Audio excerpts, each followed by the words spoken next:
الحمد لله نحمده ونستعينه ونستغفره ونؤمن به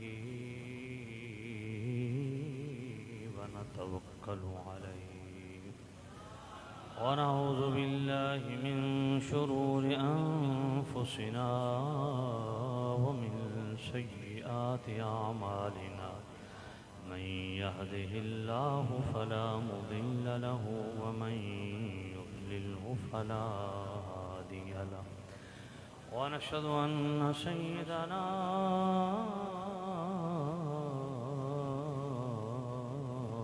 وسندنا طبيبنا وطبيب قلوبنا شفيعنا وشفاء صدورنا مطلوبنا مصحوبنا وموجودنا وأعلانا وأولانا ومولانا محمدا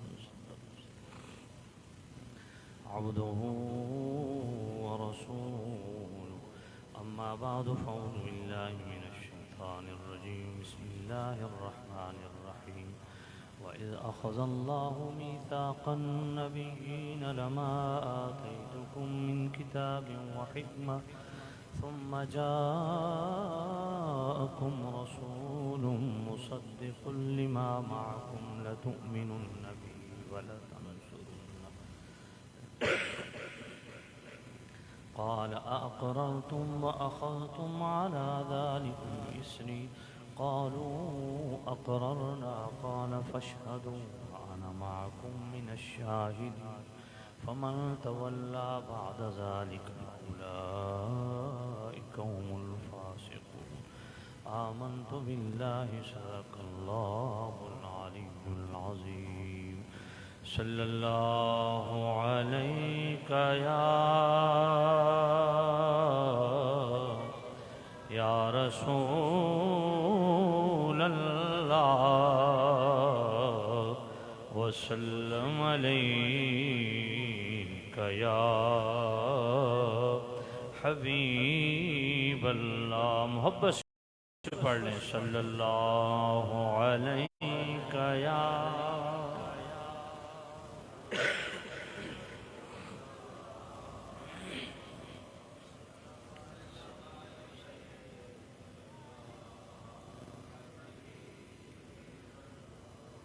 سارے نبیوں کے عہدے بڑے ہیں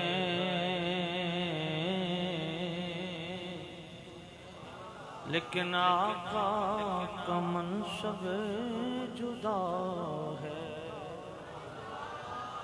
سارے نبیوں کے عہدے بڑے ہیں لیکن آقا کا منصب جدا ہے وہ امام شفیع انبیاء ہے وہ امام شفیع انبیاء ہے ان کا رتبہ بڑوں سے بڑا کوئی لفظوں میں کیسے بتا دے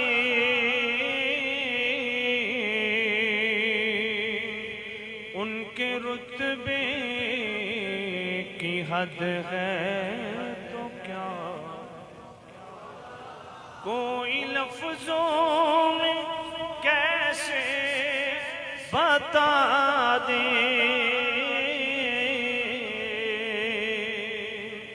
ان کے رتبے کی حد ہے تو کیا ہے ہم نے اپنے بڑوں سے سنا ہے ہم نے اپنے بڑوں سے سنا ہے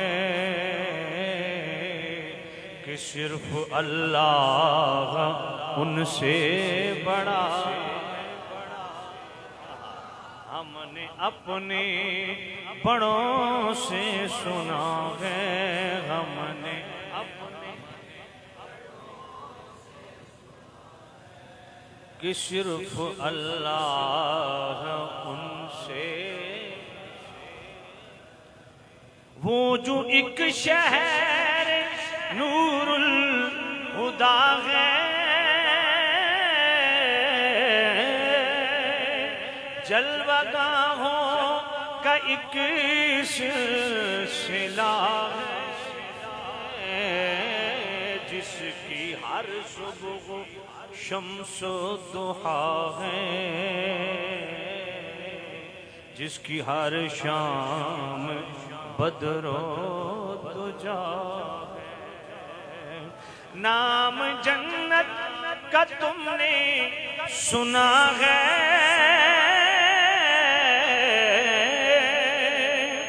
میں نے اس کا نظارہ کیا، نام جنت کا تم نے سنا ہے،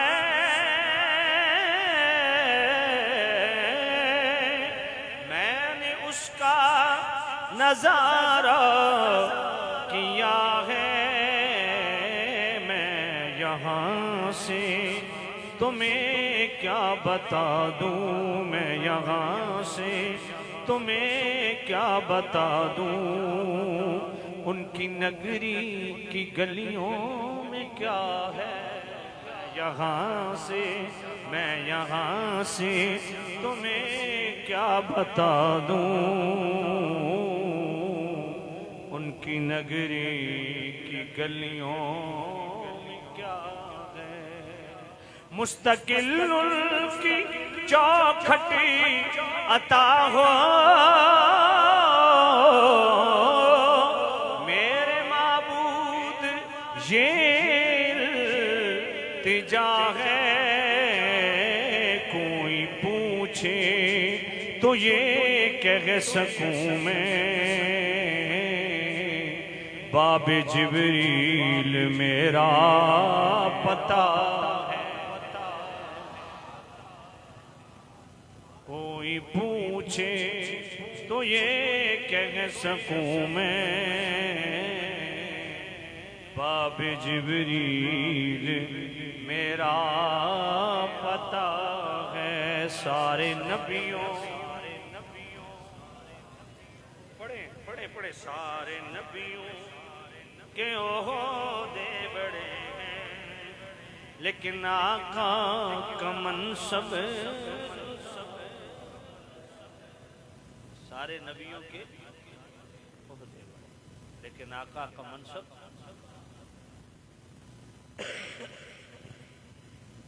ظاہر بات ہے، جو انبیاء کا مرتبہ اور مقام ہے اسے کون پہنچ سکتا؟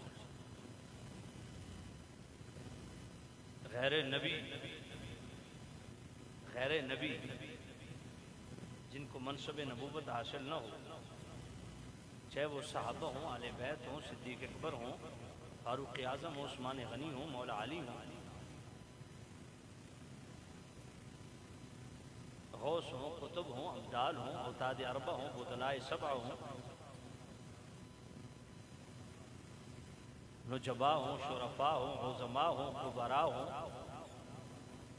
جو بھی ہو، جو اللہ نے نبیوں کو شان بخشی ہے وہ کسی غیر نبی کے حصے میں نہیں ہے۔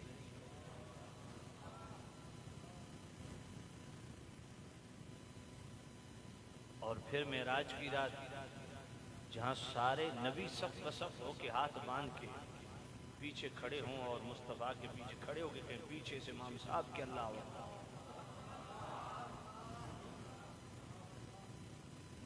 اور میرے نبی سارے نبیوں کو نماز بھی پڑھائیں، امامت بھی کروائیں، اور پھر یہ بھی فرما دیں انا امام المرسلین ولا فخر، میں رسولوں کا امام ہوں پر اس بات پہ فخر نہیں۔ حضرت علی قاری محدث کبیر مفتی الاناف جنہوں نے 11 سال حرم مکہ کی امامت کی اور 11 سال حرم مکہ کی دیوار کے سائے میں بیٹھ کر رسول اللہ کی حدیث پڑھائی، کیا فرمایا؟ وہ فرماتے ہیں یہاں اس حدیث کے اندر میرے نبی نے اپنی عاجزی بیان نہیں کی ہے. تو یہ سمجھے کہ حضور نے اپنی عاجزی کا اظہار کیا کہ میں رسولوں کا امام ہوں پر اس بات پر فخر نہیں کرتا. فرمایا بات تو قابل فخر ہے جی بھائی. 1,24,000 کم و بیش نبی پیچھے ہاتھ باندھ کے کھڑے ہوں، یہ بات فخر والی نہیں تو کون سی فخر والی ہے بزرگوں؟ وہ عیسیٰ علیہ السلام جنہوں نے جناب والا مردے کھڑے کر دی، زندہ کر دی، وہ ہاتھ باندھ کے پیچھے کھڑے ہوں، مصطفیٰ آگے کھڑے ہوں، بات تو فخر والی ہے. وہ موسیٰ علیہ السلام جنہوں نے جناب ڈنڈا مار کے سمندر کے اندر 12 راستے بنا دیے قوم کے لیے، وہ ہاتھ باندھ کے پیچھے کھڑے ہوں، مصطفیٰ آگے کھڑے ہوں، بات تو فخر والی ہے. حضرت علی قاری فرماتے ہیں گویا میرے نبی یہ فرمانا چاہتے ہیں یہ میرے لیے مقام میں فخر نہیں ہے کہ میں رسولوں کا امام ہوں. ہاں رسولوں کو اس بات میں فخر کرنا چاہیے کہ ان رسولوں کو اللہ نے مجھ جیسا امام عطا کیا.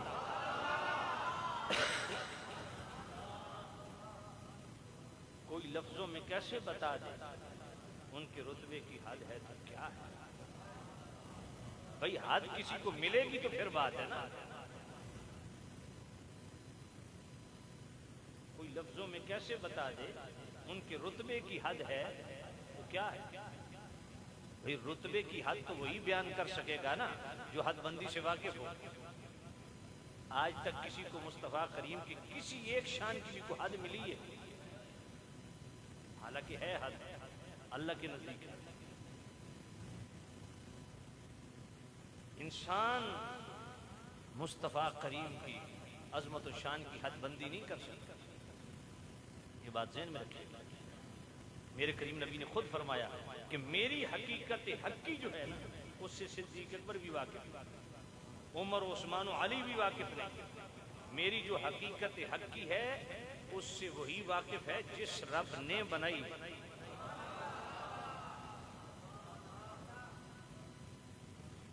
بھئی ہم تو بڑے کمزور دماغ کے لوگ ہیں نا. عقول اشرہ سے جسے عقل اول قرار دیا گیا جبرائیل امین سیدی اعلی حضرت امام اہل سنت امام رضا رحمۃ اللہ تعالی علیہ فتح رضی شریف 30ویں جلد کا پہلا رسالہ تجلی یقین بین نبینا سید المرسلین 235. اور میں جبرائیل امین کا تعارف پتہ ہے تمہیں کیا ہے؟ جبرائیل امین عام فرشتہ نہیں، فرشتوں کا رسول ہے، بیت المعمور کا امام اور خطیب ہے.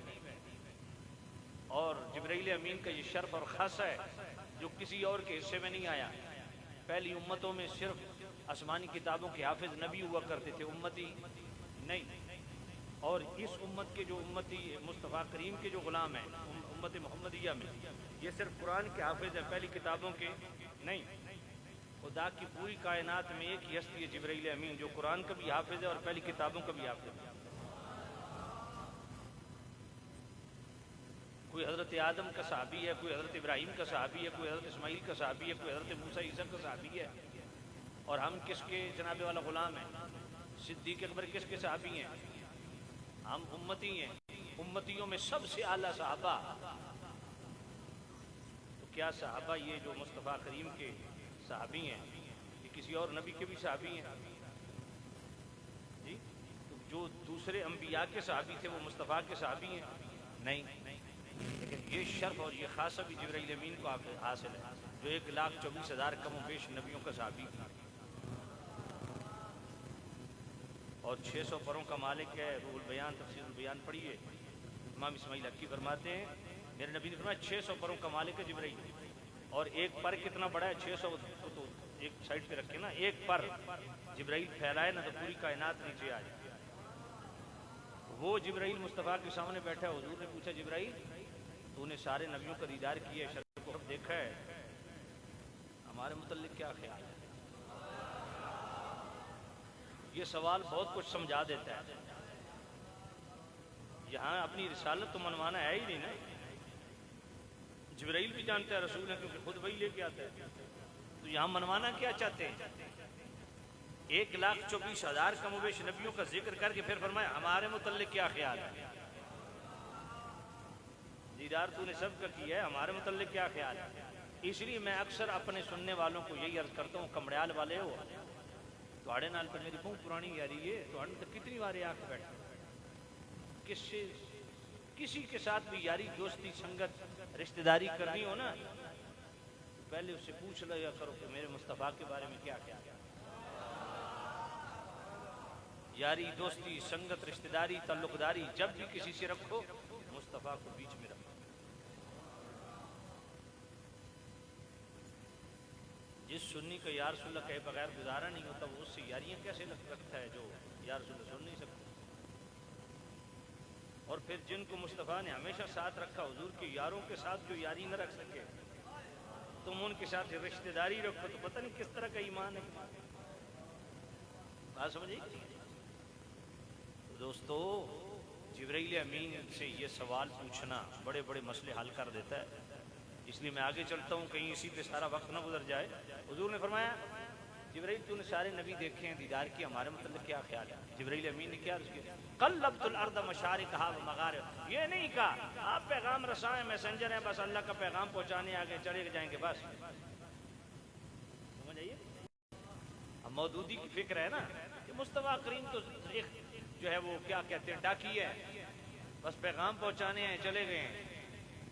میں نے کہا عقل سے پیدل بندے کو کیا سمجھ ہے مقام رسالت کیا ہے؟ اس سے پوچھو جس کا کوئی اللہ کے ہاں مقام ہے، جس کا مصطفیٰ کی بارگاہ میں آنا جانا ہے، اس سے پوچھو۔ جبرائیل، میں نے کہا تم نے تو حضور کی مجلس ہی نہیں پائی، جنہوں نے مجلس پائی، جنہوں نے حضور کے دیدار کیے، اور وہ جبرائیل جنہوں نے جناب والا مصطفیٰ کریم کے ساتھ قرآن مجید خود دور کیا، وہ بھی حافظ یہ بھی حافظ دور کیا، جو حضور کی بارگاہ میں بیٹھے ہیں ان سے پوچھو تمہیں کیا پتا حضور کا مقام کیا ہے؟ جبرائیل امین نے کیا کہا؟ قلبت الارض مشارقھا ومغاربھا ولم اجد افضل من محمدی، کملی والے شرق و غرب سب دیکھا ہے، 1,24,000 کم بیش نبیوں کا دیدار بھی کیا، تیرے پایا کا نہ پایا، تجھے ایک نے ایک بنایا۔ حضرت جنید بغدادی رحمۃ اللہ علیہ کے پاس یہ شخص آیا، عرض کرتا ہے حضور مجھے نبی پاک کی شان و عظمت بتائیے۔ فرمایا میں تمہیں ترتیب سے حضور کا مقام بتاتا ہوں۔ فرمایا مقام عامی مومن را نہایت، مقام ولایت را بدایت۔ فرمایا جہاں تمام عام مومنوں کے مقام کی انتہا ہو جائے گی نا، وہاں سے مقام ولایت کی ابتدا ہوتی ہے۔ مقام ولایت را نہایت، مقام غوثیت را بدایت، جہاں عام ولیوں کے مقام کی انتہا ہو جاتی ہے، وہاں سے مقام غوثیت کی ابتدا ہوتی ہے۔ مقام غوثیت را نہایت، مقام شہادت را بدایت، جہاں مقام غوثیت کی انتہا وہاں سے مقام شہادت کی ابتدا۔ مقام شہادت را نہایت، مقام صحابیت را بدایت، جہاں مقام شہادت کی انتہا وہاں سے مقام صحابیت کی، بولیے، مقام صحابیت را نہایت، مقام صدیقیت را بدایت، جہاں مقام صحابیت کی انتہا وہاں سے مقام صدیقیت کی، مقام صدیقیت را نہایت، مقام فردیت را بدایت، جہاں مقام صدیقیت کی انتہا ہوتی ہے وہاں سے مقام فردیت کی ابتدا ہوتی ہے۔ مقام فردیت پتہ ہے کس کو کہتے ہیں؟ قبل عالم پیر میر علی شاہ رحمۃ اللہ تعالی علیہ، آپ نے محی الدین ابن عربی کا دفاع کیا ہے، شیخ اکبر کا ٹائٹل دیا محی الدین ابن عربی، جو وحدت الوجودیوں کے امام ہیں۔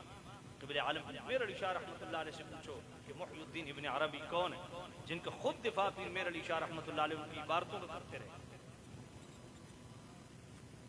تو محی الدین ابن عربی فتوحات مکیہ میں فرماتے ہیں ایک ہے مقام صدیقیت، ایک ہے مقام رسالت۔ اور میں مقام صدیقیت پہ تو صحابہ اہل بیت سب ہیں، اور مقام صدیقیت سے اوپر مقام رسالت، مقام رسالت کے قریب تر مقام ہے مقام قربت فردون، جو مقام صدیقیت سے اوپر ہے مقام رسالت۔ فرمایا مقام قربت فردون مقام رسالت کے بیچ میں اور کوئی مقام نہیں، فرمایا اس پہ ایک ہی ہستی فائز ہے جس کو کہتے ہیں حضرت ابو بکر صدیق رضی اللہ۔ تو جہاں پہ مقام صدیقیت کی انتہا وہاں سے مقام فردیت کی ابتدا، مقام فردیت را نہایت، مقام نبوت را بدایت، جہاں مقام فردیت کی انتہا وہاں سے مقام نبوت کی ابتدا، مقام نبوت را نہایت، مقام رسالت را بدایت، جہاں مقام نبوت کی انتہا وہاں سے مقام رسالت کی ابتدا، مقام رسالت را نہایت، مقام اولو العزم رسولان را بدایت، جہاں رسولوں کے مقام کی انتہا ہو جاتی ہے نا وہاں سے اولو العزم رسولوں کے مقام کی ابتدا ہوتی ہے۔ مقام اولو العزم رسولان را نہایت، مقام مصطفیٰ را، جہاں اولو العزم رسولوں کے مقام کی انتہا ہو جاتی وہاں سے مقام مصطفیٰ کی ابتدا ہوتی، اور مقام مصطفیٰ را نہایت نیست، اور مقام مصطفیٰ کی انتہا ہے ہی نہیں۔ اسی لیے تو ہم کہتے ہیں شعور و عقل و خرد کے دام، شعور و عقل و خرد کے دعوے جہاں میں بے سود ہیں یہ سارے، نہ چھو سکیں ان بلندیوں کو، نہ چھو سکیں ان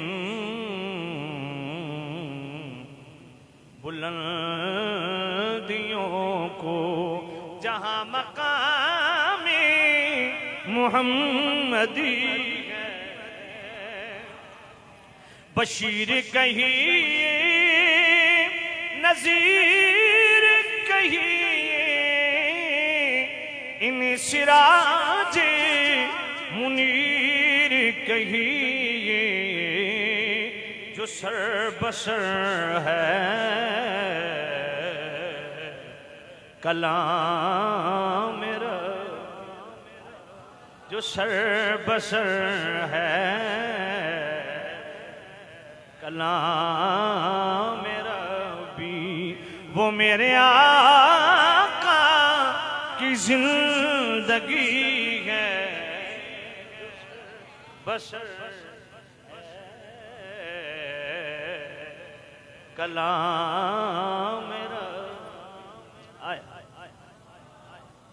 تو سامنے اسی لیے میرے اعلیٰ حضرت فرمایا نا، تیرے تو وصف اے بے تناہی سے ہیں بری، حیران ہوں میرے شاہ میں کیا کیا کیا جان بلا، آپ کی جتنے بھی اوصاف ہیں نا انتہا کے عیب سے بری ہیں، کیونکہ انتہا ایک عیب ہے، انتہا عیب ہے۔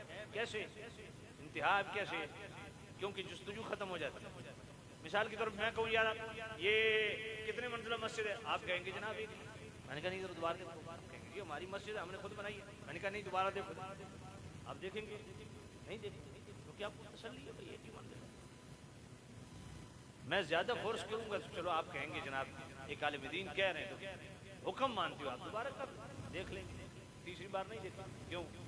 کیوں نہیں دیکھیں گے؟ کیونکہ حد مل گئی، جب حد مل جائے جستجو ختم ہو جاتی ہے۔ رب نے مصطفیٰ کو بنائی ایسا کہ رب چاہتے ہی نہیں کسی موڑ پہ میرے نبی کی جستجو ختم۔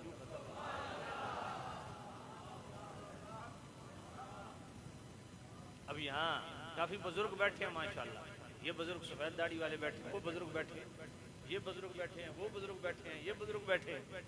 اب ان سے پوچھو وہ ماشاءاللہ ماسٹر صاحب منہ چھپا کے بیٹھے ہیں جی، وہ بھی بزرگ ہیں ہمارے لیے۔ تو میں پوچھ رہا تھا رستے میں نے کہا ماسٹر صاحب نے آج رابطہ نہیں کیا، تو یہ بزرگ جو بیٹھے ہیں ان سے پوچھو اس سردی میں بستر میں ہونا چاہیے آپ کو، یہاں کیا چیز لے آئی؟ یہاں جستجو مصطفیٰ لے آئی، آرزو مصطفیٰ لے آئی۔ بھئی طلب ختم نہیں ہوئی نا بزرگوں کی، کیوں نہیں ختم ہوئی؟ کیونکہ حد ملی نہیں، ہر دفعہ نئی لذت محسوس کرتے، یار کا تذکرہ جس رنگ میں ہو پیار آتا ہے۔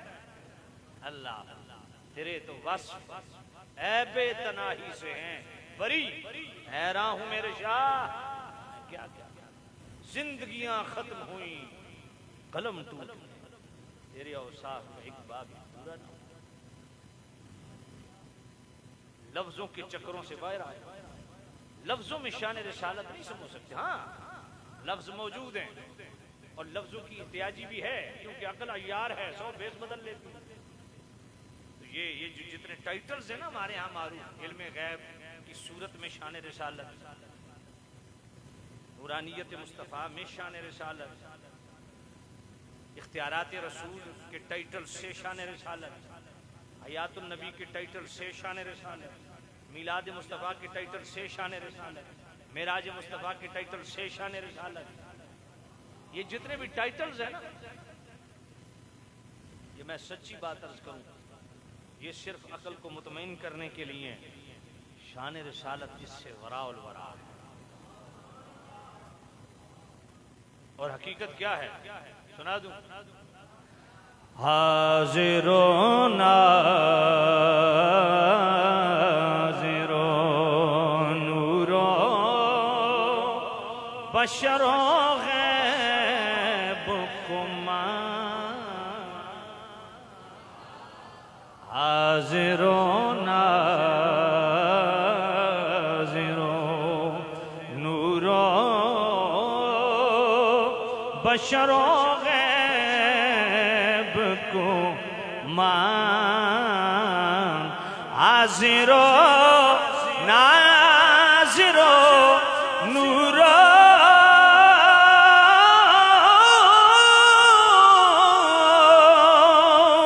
بشر و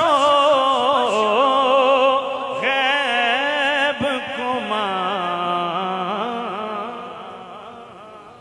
شکر کر وہ تیرے عیبوں کو چھپائے ہوئے ہیں لو مدینے۔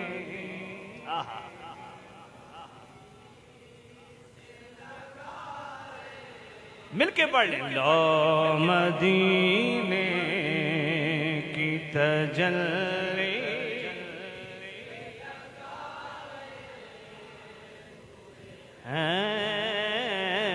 دل کو ہم مت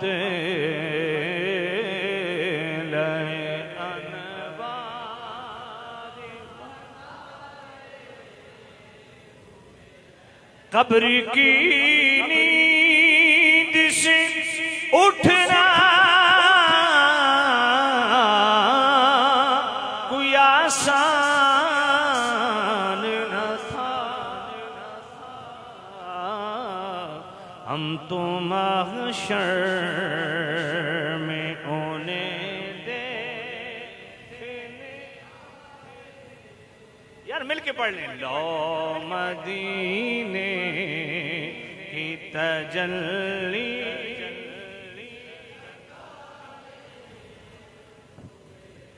مل کے، لو مدینے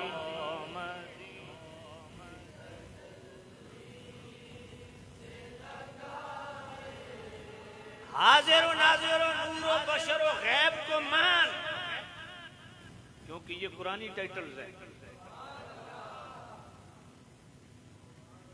ان کو مان، قرآنی ٹائٹلز ہیں، اور ان کو مان کیوں مان؟ کیونکہ ادھر سے مہربانیاں کتنی ہیں، وہ شفیع روز جزا ہیں، قیامت کے دن مصطفیٰ نہیں کام آنا ہے، انہوں نے تیری داد رسی فرمانی ہے، تیرے عیب جتنے بھی ہوں گے مصطفیٰ کی شفاعت اس پہ پردہ ڈالے گی۔ توجہ ہے کوئی؟ اللہ تو سامع نظیر ہم لفظ جو ہے نا، لفظ میں اکثر اپنے ساتھیوں کو ایک بات کہتا ہوں، آپ کو بھی کہتا ہوں، بحث مبحث میں نہ پڑا۔ ہمارے ہاں ایک ٹرینڈ ہے آج کالج یونیورسٹیوں میں، ایجوکیشن ڈپارٹمنٹ میں ایسی کالی بھیڑیں گھسی ہوئی ہیں، ایسے بھی پروفیسر لیکچرار وغیرہ ہیں جن کا نصاب کچھ ہوتا ہے، تنخواہ کسی چیز کی لیتے ہیں اور بیان کچھ اور ہو رہا ہے۔ یہ آپ کا بھی تجربہ ہوا ہوگا بھئی، ماسٹر کو تنخواہ دی جا رہی ہے جناب جو ہے میتھ پڑھائے، بیالوجی پڑھائے، ایسے ہی ہے نا، دیگر علوم پڑھائے، سائنس پڑھائے، لیکن وہاں کیا ہوتا ہے؟ وہاں مذہب کے حوالہ سے اختلافی گفتگو ہوتی ہے یا نہیں ہوتی؟ سامع نظیر شام ہمارے نوجوان اس وجہ سے ذہن پراگندہ ہو جاتے ہیں، پھر تعجب ہوتا ہے اس پہ کہ ایک بندے نے مدرسے کا منہ تک نہیں دیکھا، علم کی ہوا نہیں لگی، وہ حضور کے علم غیب پہ منہ مار رہا ہے۔ ایک شخص کا اپنے گھر اپنی بیوی پہ اختیار نہیں چلتا تو وہ اختیارات رسول پہ تانہ زنی کر رہا ہے. تعجب ہے یا نہیں؟ کتنا ظلم ہے کہ اللہ کے محبوب نبی کو ہم کس طرح کس سطح پہ ڈسکس کر رہے ہیں. اور ڈسکس کون کر رہے ہیں؟ جس کو علم کی ہوا بھی نہیں ہے. اس لیے بحث نہ کیا کرو کیونکہ آپ سنی ادب والے لوگ ہو, محبت والے لوگ ہو, اپنا ایمان بچایا کرو. کوئی بندہ اس طرح گلے پڑ جائے اسے کہو یار بات یہ تو عالم میں عالم, کس ذات کے متعلق بات کر رہا ہے؟ کیونکہ وہ بدتمیز ہے, منہ پھٹ ہے. اس کو مولویوں نے اپنے مولویوں نے پڑھائی اتنا سارا ہے, وہ بولے گا منہ پھاڑ کے بولے گا. دوسری قوم ہے وہ جناب والا جب بھی صحابہ کے متعلق بات کرے گی کوئی لحاظ حیا شرم نام کی چیز نہیں ہے, منہ پھاڑ کے جناب یوں بک دیتے. آپ سنی حضور کی نسبتوں کا ادب کرنے والے, اس لیے بالکل بحث مباحثہ نہ کیا کیونکہ ممکن ہے جذبات میں آپ افراط و تفریط کے شکار ہو جائیں, ایمان خطرے میں پڑ جائے. لیکن ایک بات, کئی لیچڑ قسم کے بندے ہوتے ہیں نہیں کرتے, ان کے لیے میں بخاری شریف کی حدیث پڑھ دیتا ہوں, اس کو آپ اپنے پلے باندھ لیں ساری زندگی کام دیں گے. ذرا توجہ سے بخاری شریف کی حدیث. میرے نبی نے فرمایا رکعتین من الفجر خیر من الدنیا والآخرہ. رکعتین من الفجر خیر من الدنیا والآخرہ. حضور نے فرمایا ساری دنیا آخرت, دنیا اور آخرت, ساتوں زمین, ساتوں آسمان, 14 طبق سارے سمیٹ کے ایک پلڑے میں رکھ دو اور دوسرے پلڑے میں میری صرف فجر کی 2 سنتیں رکھ دو. اللہ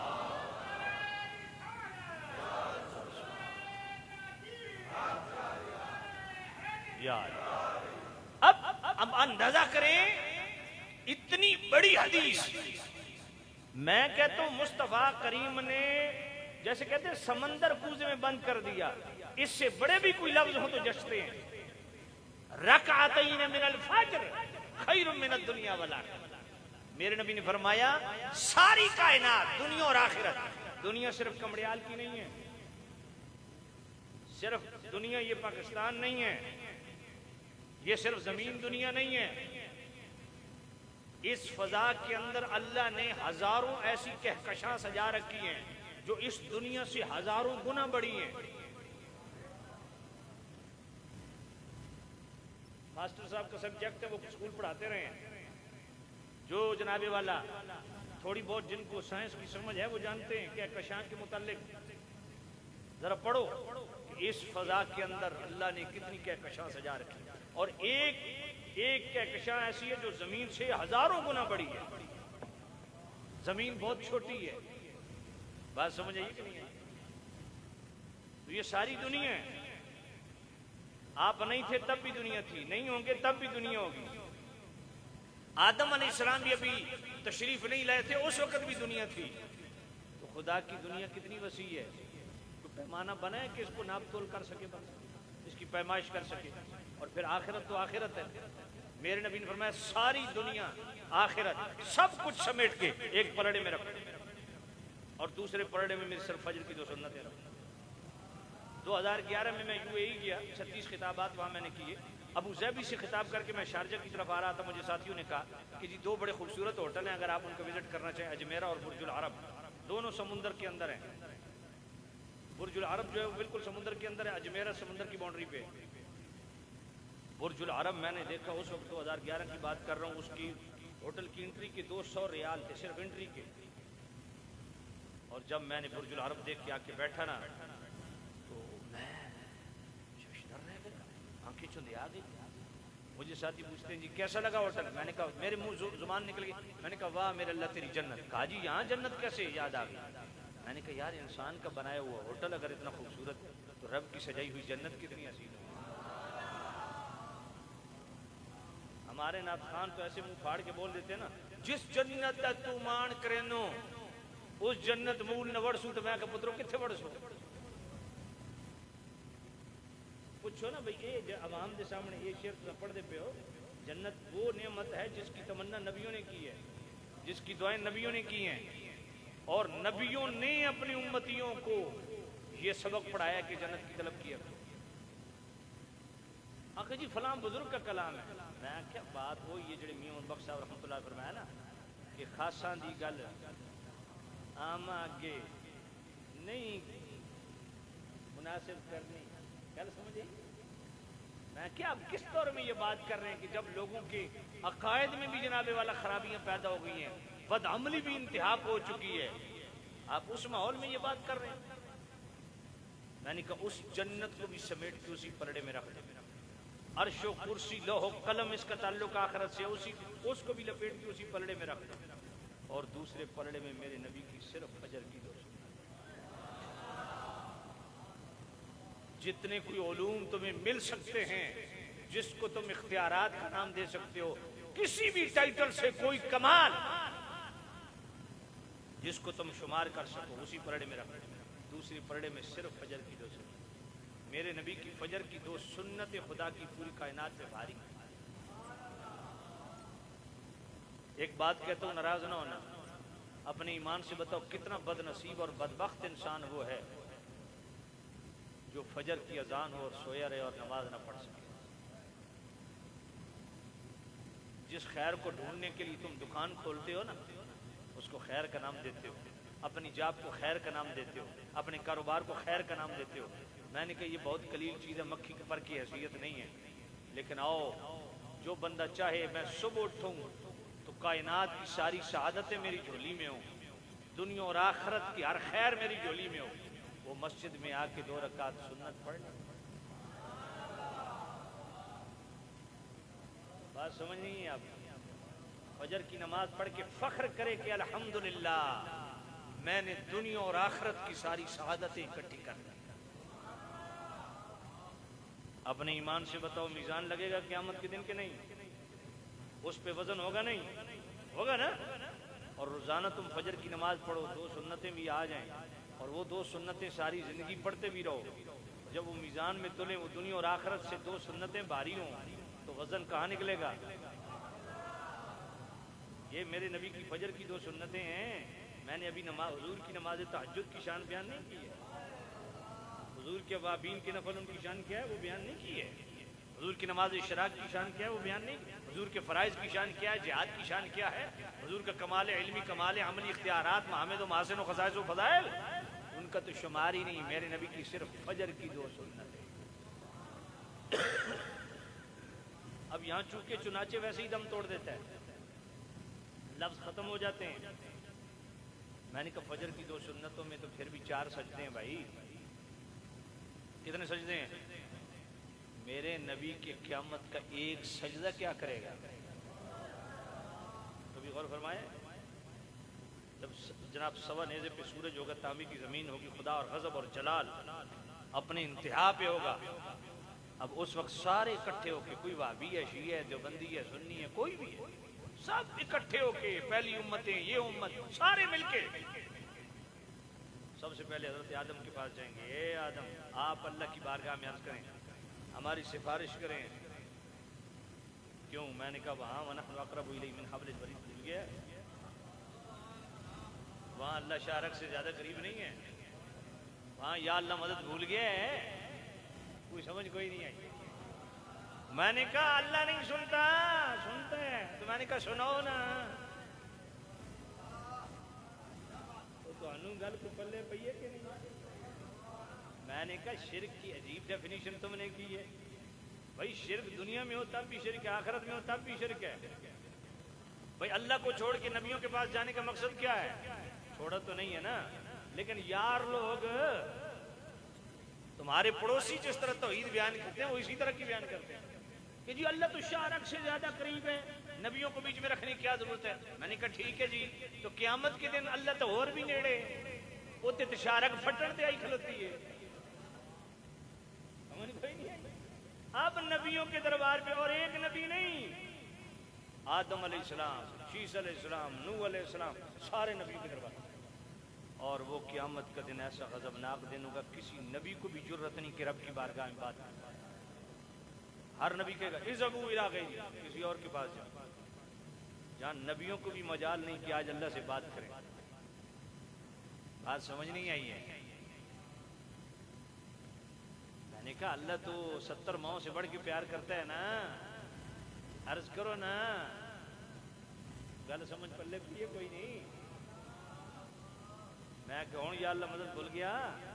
اچھا ایک بات بتاؤ، مشکل میں پھنسے ہیں نا، حضور نے فرمایا کوئی گٹوں تک، کوئی گھٹنوں تک، کوئی ناف تک، کوئی کندھوں تک اپنے پسینے میں ڈوبا ہوا، سارے نبیوں کے پاس ڈھونڈ۔ میں نے کہا کیوں؟ مشکل میں پھنس گئے، تو کیا نبی مشکل کشا ہے؟ سمجھ نہیں آئی ہے؟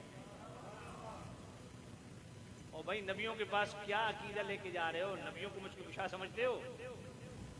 حاجت روا سمجھتے ہو؟ جی حاجت روا اللہ، مشکل کشا اللہ، تو میں آخنا اللہ اتنے آخنا یا اللہ مدد، ہوں کدھر گئی ہے؟ بات سمجھ آئیے کہ نہیں آئیے؟ بات میں وزن نہ ہو تو پھر بات کرنا، عقیدہ سمجھو۔ اب پھر پھرا کے سارے جب حضور کے دربار میں آئیں گے، حضور نہیں فرمائیں گے ابو لہب کسی اور کو، حضور نا آنا لہا۔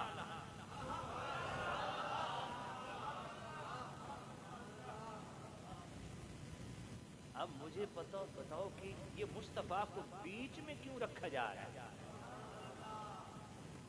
قیامت کے دن سارے نبیوں کے دربار گھومو گے اور آخر میں مصطفیٰ کو بیچ میں رکھو گے، وسیلہ بناؤ گے، تو پھر قیامت والے دن ضرور لتر کھانے ہیں، آج لے ان کی پناہ۔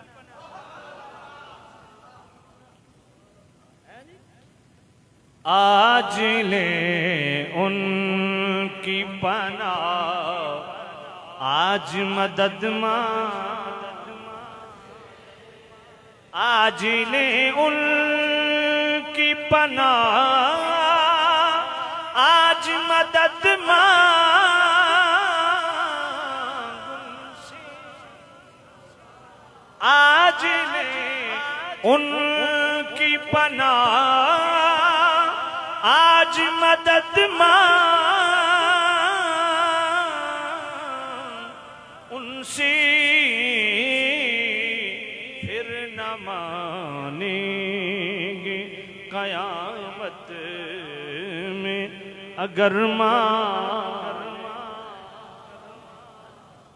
میں نے کہا کل جب بستر اٹھا کے سارے ٹرے پھر سو، آج میں کہ مشکل حل اپنی رکھو انہاں دے سر تے قرآن، قیامت کے دن مشکل کیسے حل ہوگی؟ حاجت روا کون بنے گا؟ مشکل کشا کون بنے گا؟ جو اللہ کو راضی کرے گا۔ اچھا میرے اللہ یہ جتنے نوکار ہیں، تیرے برگزیدہ بندے ہیں، ان کو تو جنت بھیج دے، باویں نیک تے باویں بد دے، کسی نال گل ہی کوئی نہیں، جدو تک سونا نبی گل نہ کر۔ آپ کہیں گے جناب یہ تو خطیبانہ جملہ نہ بخاری کے لفظ، جب سارے امتی حضور کی بارگاہ میں جائیں گے نا، حضور سر سجدے میں رکھ دیں گے۔ ایک جملہ بولنے لگا ہوں اور اسے سنیے گا، میں نے کہا تمہیں سجدہ کیوں نہیں یاد رہا؟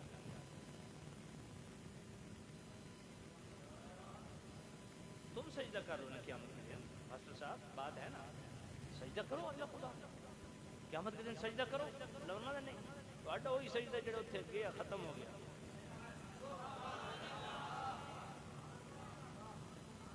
اور مصطفیٰ کا سجدہ وہ ہے جو قیامت کے دن بھی جاری ہے، اور مصطفیٰ کا سجدہ وہ ہے جس پہ قیامت کے دن بھی نتیجہ مرتب ہو رہا ہے۔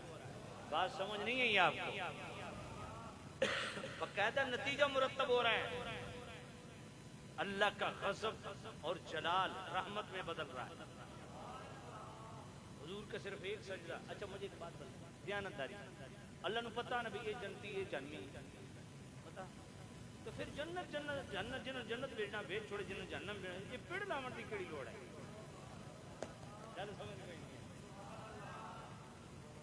کو پلے پہیے کوئی نہیں۔ بات یہ ہے میرا رب جانتا ہے نا، یہ بدبخت ہے، یہ سعادت مند ہے، یہ جنتی ہے، یہ جہنمی ہے، پتہ ہے رب کو؟ بولیے پتہ ہے نا؟ تو اللہ جس کو جنت بھیجنا بھیج دے، جس کو دوزخ بھیجنا بھیج دے، یہ میدان سجاون کی کڑی لوڑ آئی؟ اور میں یہی تو بتانا تھا۔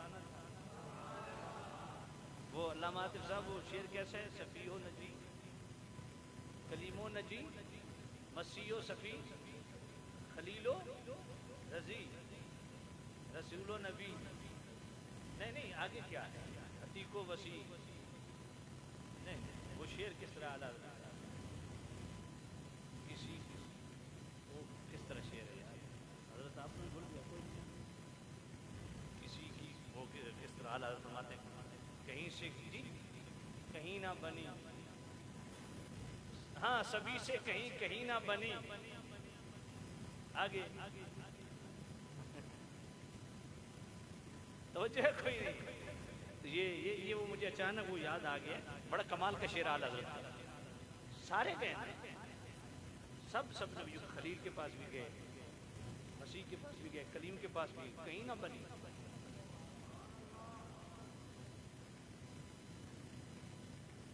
خلق پھری تو تمہارے لیے اس طرح کے نہیں اسی نعت کا وہ مصرع ہے تو خیر میں عرض کر رہا ہوں بھائی اللہ کو پتہ ہے نا دوسری جنتی کون ہے تو یہ اتنا میدان سجانے کی کیا ضرورت ہے فرمایا یہ مقام مصطفیٰ بتانے میرے نبی کا ایک سجدہ اپنے ایمان سے بتاؤ مشکل میں پھنسے لوگوں کو کون کام آیا مشکل کشا کون بنا اچھا میں ایک بات بتا رہا ہوں آپ خوش ہوں گے سن کے کمال کی بات ذرا توجہ کیجیے جب مصطفیٰ کریم صاحب اللہ صلی اللہ علیہ وسلم نے ہجرت کی نا تو مشرکین مکہ نے اعلان کیا کہ جڑا مصطفیٰ دی خبر دے سی اس نے 100 اونٹ سرخ عمدہ کوہان والے انعام دیے جائے گا اس وقت ایک سرخ اونٹ عمدہ کوہان والا کسی کے دروازے پہ کھڑا ہو تو یوں سمجھے مرسیڈیز کھڑی ہے اتنا کیوں تو 100 اونٹ اس لالچ میں سارے بھاگے حضور کو ڈھونڈنے بالآخر حضرت سراقہ حالت ایمان میں نہیں حالت کفر میں بعد میں ایمان لائے حضرت سراقہ رضی اللہ تعالیٰ عنہ گھوڑا دوڑاتے دوڑاتے حضور کے قریب پہنچے کہ حضور کو پکڑوں اور مشرکین مکہ کے حوالے کروں انعام لوں جو قریب پہنچے نا جناب ہجرت کا کوئی بھی باب آپ کھولیں اس چیپٹر میں یہ واقعہ آپ کو ملے گا ان کے جناب گھوڑے کے پاؤں زمین میں دھنس گئے ایسا ہے یا نہیں گھوڑے کے پاؤں زمین میں دھنس گئے میں نے کہا کس کے حکم پہ دھنسے کہا جی اللہ نے زمین کو حکم دیا تو میں نے کہا کس کے حکم پہ زمین نے چھوڑا بات سمجھ نہیں آئی ہے اب ظاہر بات انہوں نے یا اللہ مدد تو نہیں کہا کیونکہ وہ مسلمان ہی اس وقت نہیں تھے تو کس کو کہا ہوگا کس کو حاجت روا سمجھا ہوگا کس کو مشکل کشا سمجھا ہوگا یقیناً حضور کی بارگاہ میں عرض کیا عربی میں کیا ہوگا نا وہ لفظ کیسے ہوں گے میرا خیال ہے یہی ہوں گے یا رسول اللہ انظر حالنا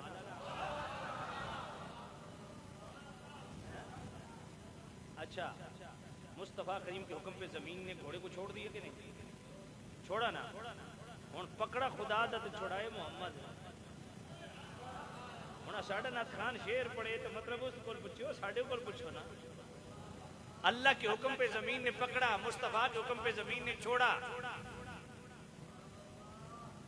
میں تو مالک ہی کہوں گا کہ وہ مالک کی حبیب نہیں محبوب وہ محب میں میرا تیرا اب اللہ کے حکم پہ زمین اچھا جو نبی کو بے اختیار سمجھتا ہے اس سے اس جانور سے پوچھو کیا زمین پہ مصطفیٰ کا اختیار چلتا ہے حضور کے حکم سے زمین نے چھوڑا کہ نہیں بولو اپنے ایمان سے بتاؤ کہ حالت کفر میں حضرت سراقہ بھی ایمان نہیں لائے اس مشکل میں پھنسے تو کس کو مشکل کو سا سمجھا کس کو حاجت روا سمجھا جب یہ آیت نازل ہوئی نا وما ارسلناک الا رحمۃ للعالمین اے محبوب ہم نے آپ کو تمام جانوں کے لیے رحمت بنا دیا شیطان کو جب اللہ نے اپنی بارگاہ سے نکالا نا راندے درگاہ کیا ایک فرشتے کی اللہ نے ڈیوٹی لگائی کہ روزانہ اس کو زوردار تھپڑ مارنا ہے 24 گھنٹے شیطان کراتا رہتا تھا 24 گھنٹے مکمل ہوتے تھے شیطان پھر فرشتہ ٹکا کے جناب تھپڑ لیندہ سی پھر اگلے 24 گھنٹے اندر آندہ سی درد نہ جب یہ آیت نازل ہوئی وما ارسلناک الا رحمۃ للعالمین سیدھا شیطان حضور کی بارگاہ میں آ گیا کہتے ہیں یا نبی اللہ میں عالمین میں نہیں ہوں آج لوگ ہم سے پوچھتے ہیں جی غلط بندہ وہاں جا کیسے سکتا ہے خیر کیسے سکتا ہے میں کہنا تھا ابا بھی آندہ جاندہ سمجھ کوئی نہیں آئی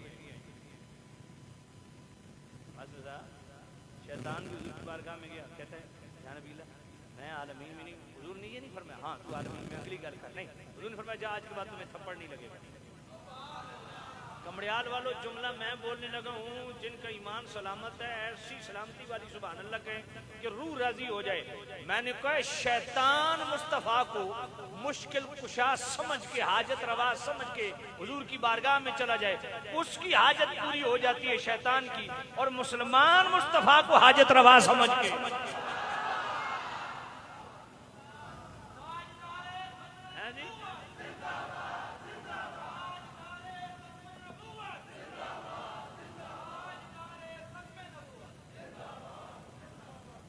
جو ہے کوئی نہیں. اللہ, میں نے کہا قیامت کے دن مصطفیٰ کا ایک سجدہ, صرف حضور کے صرف ایک سجدے کی یہ شان ہے. اور پھر یہ بھی نہیں ہے اللہ, پھر بھی نہیں, نہ اللہ فرمائے گا ارفع راسک یا پیارے سر اٹھا وصل تو منگ عطا کیا جائے گا, وشفا تو شفا شفا بخشش کا سوال کر تو مالک تو بخش دے. حضور نے کیوں آخدا؟ یہ شفاعت عربی کا لفظ ہے, میں نے کہا کبھی اس کا ترجمہ بھی کر لو. شفاعت کا معنی ہے بخشش طلب کرنا. کئی جاہل کہتے ہیں اللہ شفاعت کرے گا, میں نے کہا بڑے جاہل ہو, اللہ شفاعت کا خالق و مالک ہے, اللہ شفاعت نہیں کرے گا. شفاعت کا مطلب ہے بخشش کا سوال کرنا. اللہ کے اوپر کوئی اور اللہ ہے جس کو یہ اللہ سوال کرے گا بخشش کا؟ بھائی بخشش طلب کریں گے نبی, شفاعت کریں گے نبی ولی. شفاعت کو بنایا اللہ نے, اللہ شفاعت کرے گا نہیں, کیونکہ شفاعت کا معنی ہے بخشش طلب کرنا. اللہ فرمائے گا محبوب وشفا تو شفا, محبوب تو بخشش مانگتے بخشا وگر نہ کھلوتے رہو.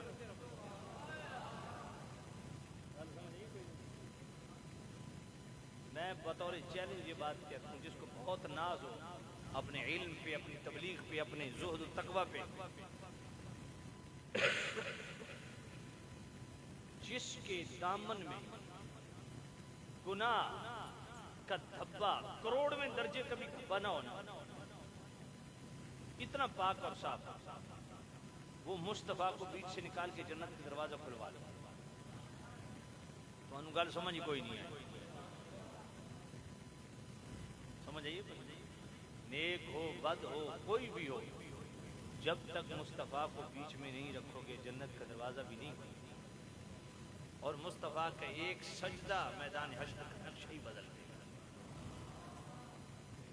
یہ شان ہے میرے مصطفیٰ, یہ عظمت ہے میرے مصطفیٰ. سبحان اللہ, سبحان اللہ. بلکہ آئیے سیدی اعلیٰ امام اہل سنت رحمۃ اللہ علیہ فتح رضویہ شریف کی جو 30ویں جلد ہے نا, اس کے ابتدا میں جو رسالہ ہے تجلی یقین بن نبینا المرسلین شان رسالت, اس میں 10 آیتیں اور 100 حدیثیں لائیں. تو اچھی سبحان اللہ آگ چھوڑو تو جلدی میں کم ختم کر دیتا ہوں, وگرنہ یہ سارا رسالہ میں نے یاد ہے.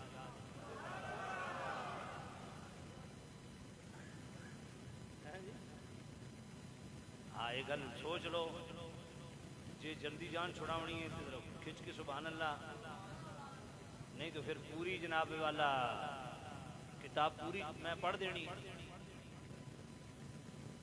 اچھا چلو تھوڑے ذوق نو میں ویکھدا آیت پڑھن لگا. پہلی آیت جو اعلیٰ حضرت نے شان رسالت میں لائی آیت میثاق, وہ کیا ہے؟ وَإِذْ أَخَذَ اللَّهُ مِيثَاقَ النَّبِيِّينَ لَمَا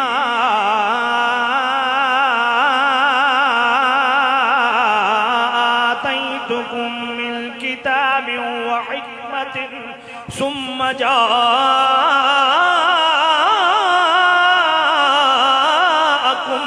رسول مصدق لما معكم لتؤمنن به ولتنصرن.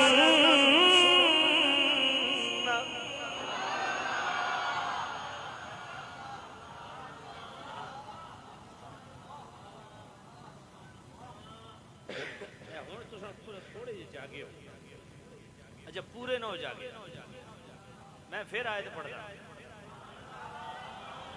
جب تک تسا پورے نہیں جاگنا نہ کم اگر ٹرنا کوئی نہیں. میں پھر آیت پڑھ. وَإِذْ أَخَذَ اللَّهُ مِيثَاقَ النَّبِيِّينَ لَمَا آتَيْتُكُم مِّن كِتَابٍ وَحِكْمَةٍ ثُمَّ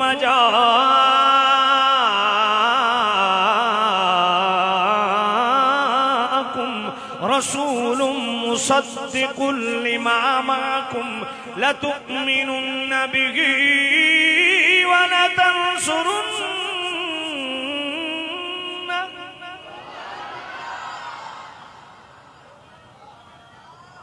سامع زید شام میرے کریم رب نے میثاق کے روز تمام انبیاء کی ارواح کو اکٹھا کیا. میثاق کا وعدہ اس وعدے کو کہتے ہیں جس پہ حلف لیے جائیں. اس لیے امیر المؤمنین مولا المسلمین سیدنا و مولانا علی المرتضی کرم اللہ تعالی وجہہ الاسنا اسی آیت میثاق کے تحت اعلی حضرت مولا علی کا یہ فرمان لاتے ہیں. مولا علی فرماتے ہیں لوگوں اللہ نے سارے نبیوں کو اکٹھا کیا اور مصطفیٰ سے وفا نبھانے کے لیے حلف برداری کی تقریب رکھی. اللہ نے فردن فردن ہر نبی سے حلف لیا, قسمیں اٹھوائیں. کس بات کی؟ فرمایا تمہیں نبوت بھی ملے گی, رسالت بھی ملے گی, حکمت بھی ملے گی, شرط ایک ہی ہے ثم جاءکم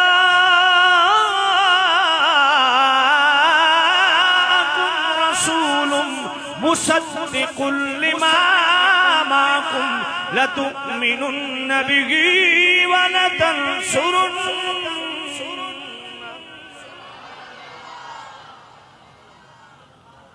جب آخر الزمان نبی تشریف لے آئیں لَتُؤْمِنُنَّ بِهِ, پھر اپنا کلمہ لوگوں کو نہیں پڑھوانا, اپنوں کو بھی مصطفیٰ کا غلام بنانا ہے.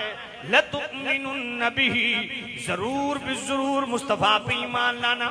وَلَتَنْصُرُنَّ, ضرور بالضرور مصطفیٰ کریم کے ساتھ مل کے غلبہ اسلام کے لیے محنت کرنا. اب اعلی حضرت نے کمال کی بات لکھی. سیدی و مرشدی آقائی و مولائی امام اہل سنت مجدد دین و ملت الشاہ امام احمد رضا رحمت اللہ علیہ فرماتے ہیں اللہ نے سارے نبیوں کی ارواح کو اکٹھا کیا, باقاعدہ حلف اٹھوائے مصطفیٰ سے وفا نبھانے کے. کیا مجلس ختم ہو گئی؟ مجلس برخاست ہو گئی؟ نہیں. آگے کیا فرمایا؟ قال اقررتم واخذتم على ذلكم اسری. اللہ نے فرمایا کیوں نبیو تم نے اقرار کیا کہ نہیں, اور میری طرف سے اس بھاری ذمے کو موصول کیا کہ نہیں, وصول کیا کہ نہیں, بھاری ذمہ لیا کہ نہیں. قالوا اقررنا, اے اللہ ہم نے اقرار کیا کہ ہم مصطفیٰ سے وفا نبھائیں گے. کیا مجلس ختم ہو گئی؟ نانا. قال فشہدوا, اے نبیو جو مصطفیٰ سے وفا نبھانے کا تم نے عہد کیا ہے اس پہ ایک دوسرے کے گواہ بن جاؤ. پھر مجلس ختم ہوئی. نانا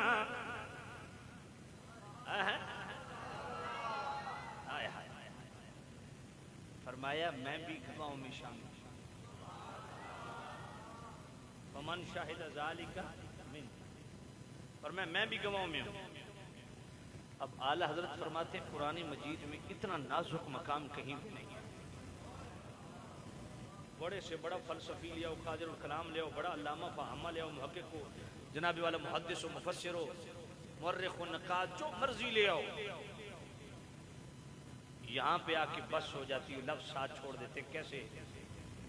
اللہ نے فرمایا نبیوں سے قسمیں بھی لی, اقرار بھی کروائے, گواہ بھی ایک دوسرے کا بنایا, اور خود گواہوں میں شامل ہو کے پھر فرمایا من شاہد ذالک منکم, پھر فرمایا من تولا بعد ذالک.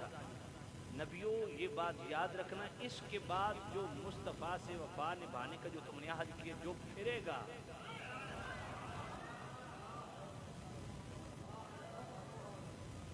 بتاؤ اس سے کروڑویں درجے میں بھی کوئی نبی اس عہد سے پھرے, کروڑویں درجے میں بھی کوئی احتمال موجود ہے؟ کچھ سوال ہی پیدا. اتنا نازک مقام. فمن تولا بعد, اللہ نے نبیوں سے قسمیں بھی اٹھائیں, اقرار بھی کروائے, دوسرے گواہ بھی بنائے, خود گواہوں میں شامل ہو کے پھر فرمایا جو اس سے پھرے گا فاولئک هم الفاسقون, وہ وہ فاسق ہے، یہاں فاسق بمانا کافر ہے، کیونکہ جو مصطفیٰ سے پھرتا ہے پھر وہ مومن نہیں رہتا۔ یہ اللہ نبیوں کو کہہ رہا ہے، تیری میری اوقات کیا ہے، تیری میری حیثیت کیا ہے؟ بات سمجھ آئی کہ نہیں؟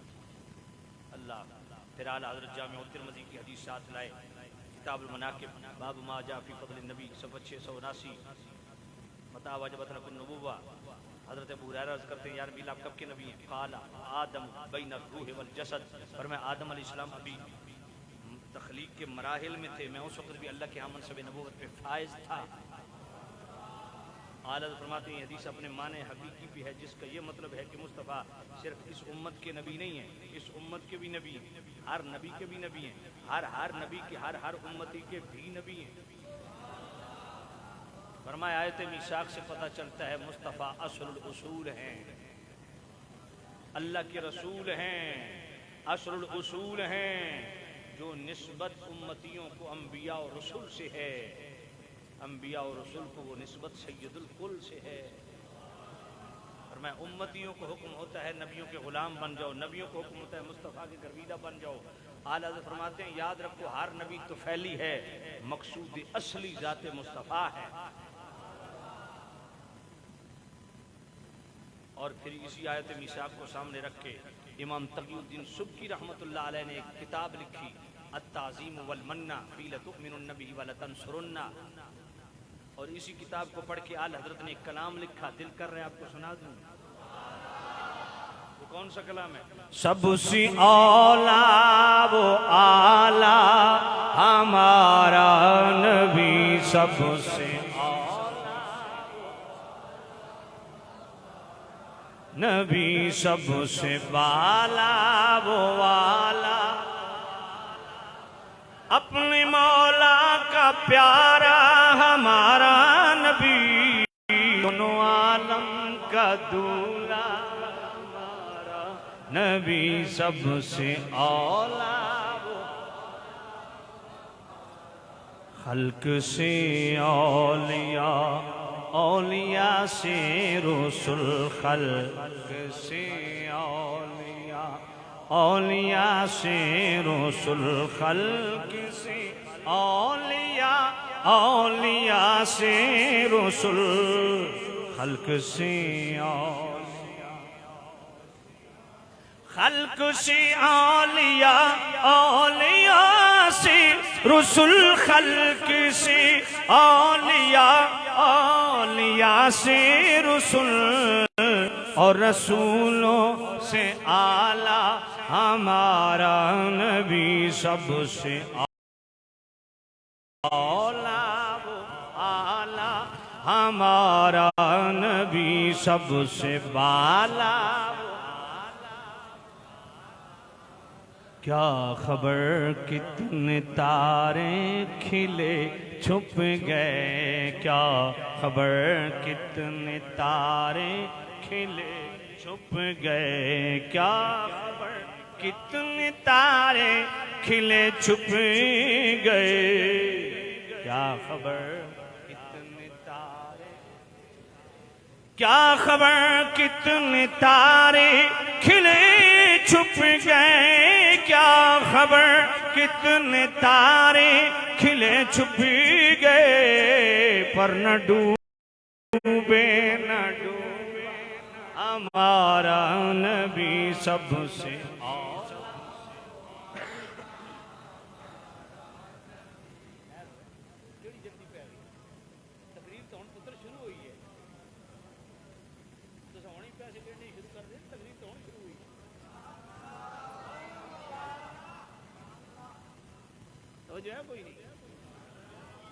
اللہ سب سے اولا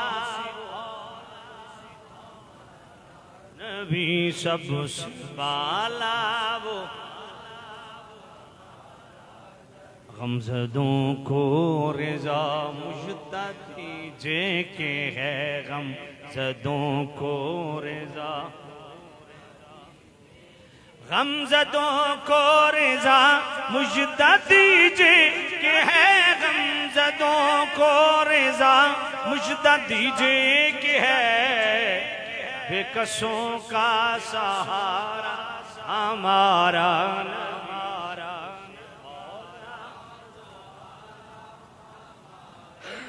میرے سید اعلی حضرت امام اہل سنت اسی تجلی یقین بن نبینا سید المرسلین میں فرماتے ہیں صرف حضور کی شانیں نہیں، فرمایا شانوں کی کئی جہتیں ہیں، کئی طرق ہیں، کئی جہت سے اللہ نے شان بیان کی اور بڑی تفصیلات اعلی حضرت سے موجود ہیں۔ ایک پوائنٹ یہ بھی لکھا اعلی حضرت نے، فرمایا بہی انداز بھی اللہ نے مصطفیٰ کی عظمت و شان کو بلند کیا۔ کیسے؟ فرمایا جس نبی پہ اعتراض ہوا جواب نبی نے خود دیا، اِنَّا لَنَرَاكَ فِي ضَلَالٍ مُبِينٍ۔ نوح علیہ السلام کو قوم نے کہا ہم آپ کو کھلی گمراہی میں سمجھتے ہیں۔ قال یا قوم لی سبی دلالۃ ولکنی رسول من رب العالمین۔ آپ نے فرمایا قوم، اے میری قوم، مجھے کیا گمراہی سے لینا دینا، میں تو عالمین کے پروردگار کا بھیجا ہوا ہوں۔ یہ اس بہت ساری اعلیٰ حضرت نے مثالیں دی اسی رسالے کی۔ اور پھر اعلیٰ حضرت فرماتے ہیں کہ دیکھو جس نبی پہ اعتراض ہوا گواہی نبی نے خود دی۔ یوسف علیہ السلام پہ اعتراض ہوا بچے نے گواہی دی۔ حضرت مریم پر اعتراض ہوا پنگوڑے میں خود حضرت عیسیٰ بولے، ہے کہ نہیں ہے؟ جس نبی پہ اعتراض ہوا جواب رب نے نہیں دیا۔ لیکن مصطفیٰ کی شان یہ ہے کہ جس نے مصطفیٰ پہ اعتراض کیا مصطفیٰ نہیں بولے، خود رب بولا۔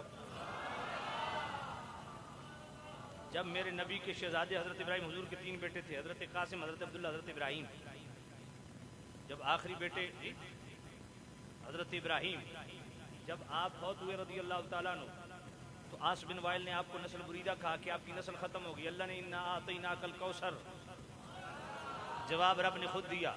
ابو لہب نے زبان درازی کی، اللہ نے اس کی مذمت میں پوری سورہ لہب نازل کر دی۔ مشرکین مکہ نے کہا لست مرسلا، حضور کی رسالت سے انکار کیا۔ رب نے فرمایا یاسین والقرآن الحکیم انک لمن المرسلین۔ ولید بن مغیرہ نے صرف حضور کو مجنون کہا کہ رب گھر تک سارے پردے کھول دیتے۔ مصطفیٰ پہ جب اعتراض ہوا جواب رب نے دیا۔ پر اعلیٰ حضرت فرماتے ہیں اس سے اگلی بات اعلیٰ حضرت فرماتے ہیں جس نبی پہ اعتراض ہوا جواب خود نبی نے دیا۔ مصطفیٰ پہ اعتراض ہوا جواب رب نے دیا۔ فرمایا اس سے اگلی بات یہ ہے کہ مصطفیٰ کی نسبتوں کو ٹارگٹ کیا گیا تب بھی جواب رب نے دیا۔ کیسے؟ فرمایا سورہ نور پڑھو، سیدتنا عائشہ صدیقہ رضی اللہ تعالی عنہا آپ کی طہارت اور پاک دامنی کو داغدار کرنے کی جسارت ہوئی تو مصطفیٰ نہیں بولے، اللہ نے حضرت عائشہ کی طہارت پہ 17 آیتیں سورہ نور میں نازل کر دی۔ فرمایا میرے نبی کے یار غار صدیق اکبر جب ان پہ اعتراض ہوا جواب کس نے دیا؟ رب نے دیا۔ فرمایا صدیق اکبر کی ذات پہ نہیں، صدیق اکبر پہ کے مال پہ اعتراض ہوا تو جواب اللہ نے دیا۔ اگر وہ آیت اگر آپ اجازت دیں تو پڑھ دوں۔ وَسَيُجَنَّبُهَا الْأَتْقَى الَّذِي يُؤْتِي مَالَهُ يَتَزَكَّى وَمَا لِأَحَدٍ عِندَهُ مِن نِّعْمَةٍ تُجْزَى إِلَّا ابْتِغَاءَ وَجْهِ رَبِّهِ الْأَعْلَى وَلَسَوْفَ يَرْضَىٰ۔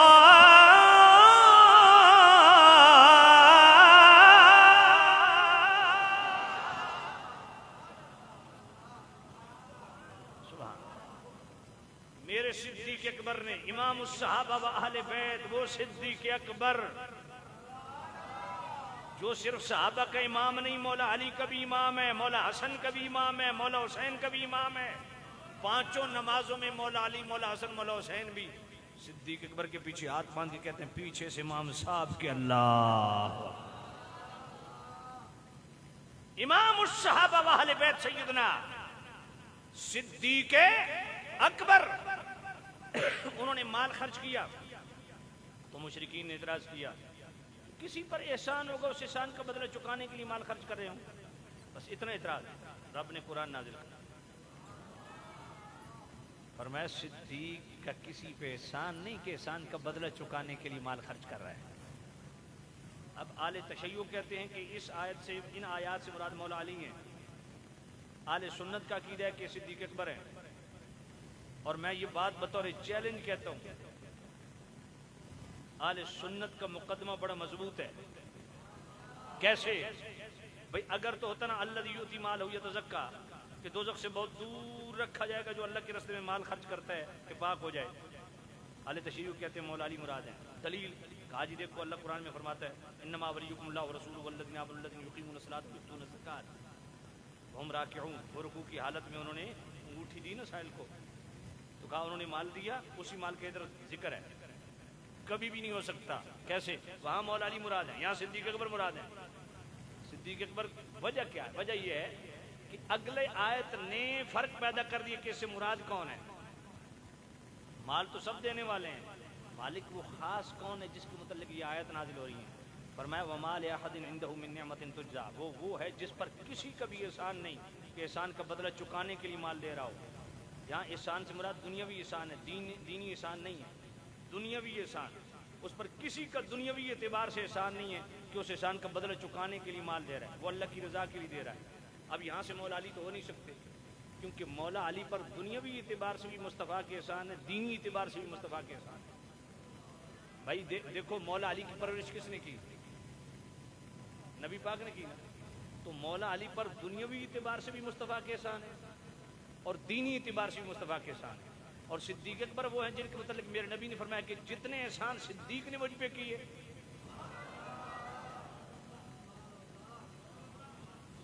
اتنے احسان کسی نے نہیں کیے. اور سب کے احسان کسی نے کیے تو میں نے بدلے چکا دیے، لیکن صدیق اکبر کے احسان کا بدلہ رب دے گا.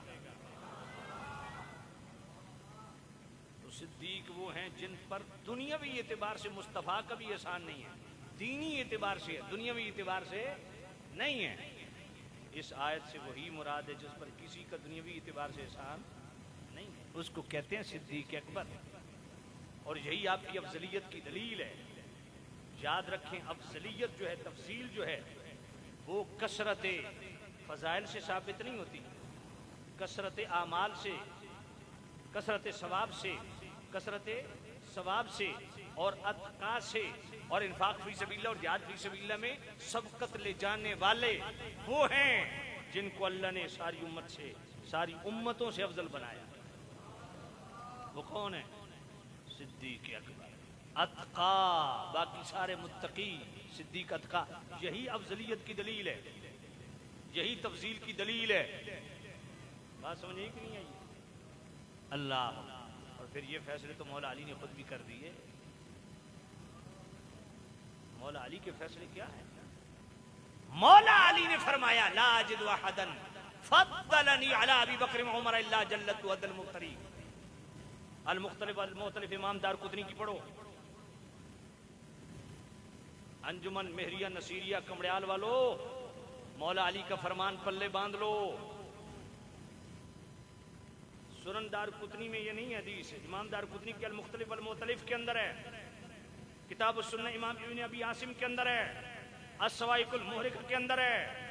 مولا علی فرماتے ہیں لا اجد احدا فضلنی علی ابی بکر و عمر الا جلت حد المفتری. مولا علی فرماتے ہیں کہ میں نے جس کو دیکھا مجھے ابو بکر عمر پر فضیلت دیتا ہے وہ مفتری ہے، جھوٹ ہے، میں اپنے ہاتھ سے اس کو 80 کوڑے لگاؤں گا.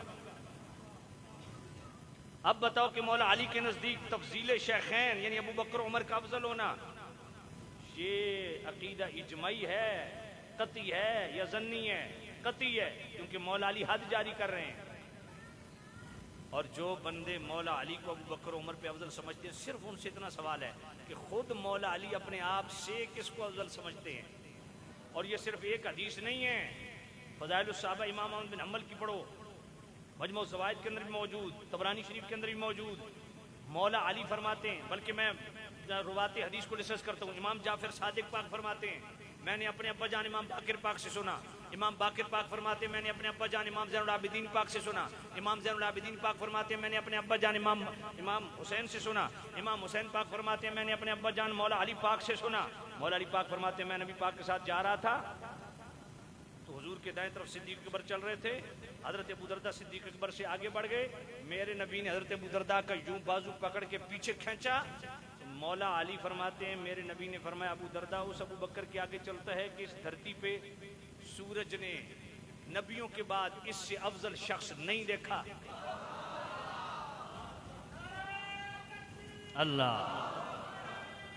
اور پھر محمد بن حنفیہ مولا علی کے بیٹے بخاری شریف، پوچھا سب سے افضل و اعلیٰ کون نبیوں کے بعد؟ فرمایا ابو بکر۔ پھر کون؟ فرمایا عمر۔ مولا علی کا ایک فرمان نہیں کئی فرامین ہیں۔ افضل البشر بعد الانبیاء بالتحقیق کون ہے؟ سیدنا صدیق اکبر۔ اور جو مولا علی کے جناب والا سیدنا صدیق اکبر کی تفضیل کو نہ مانے، افضلیت کو نہ مانے، وہ بدعتی ہے۔ وہ کون ہے؟ یہ کون کہہ رہا ہے؟ قبلہ عالم پیر میر علی شاہ کا فتاوی میریہ پڑھیے، انجمن مہریہ نصیریہ والو، کمڑیال والو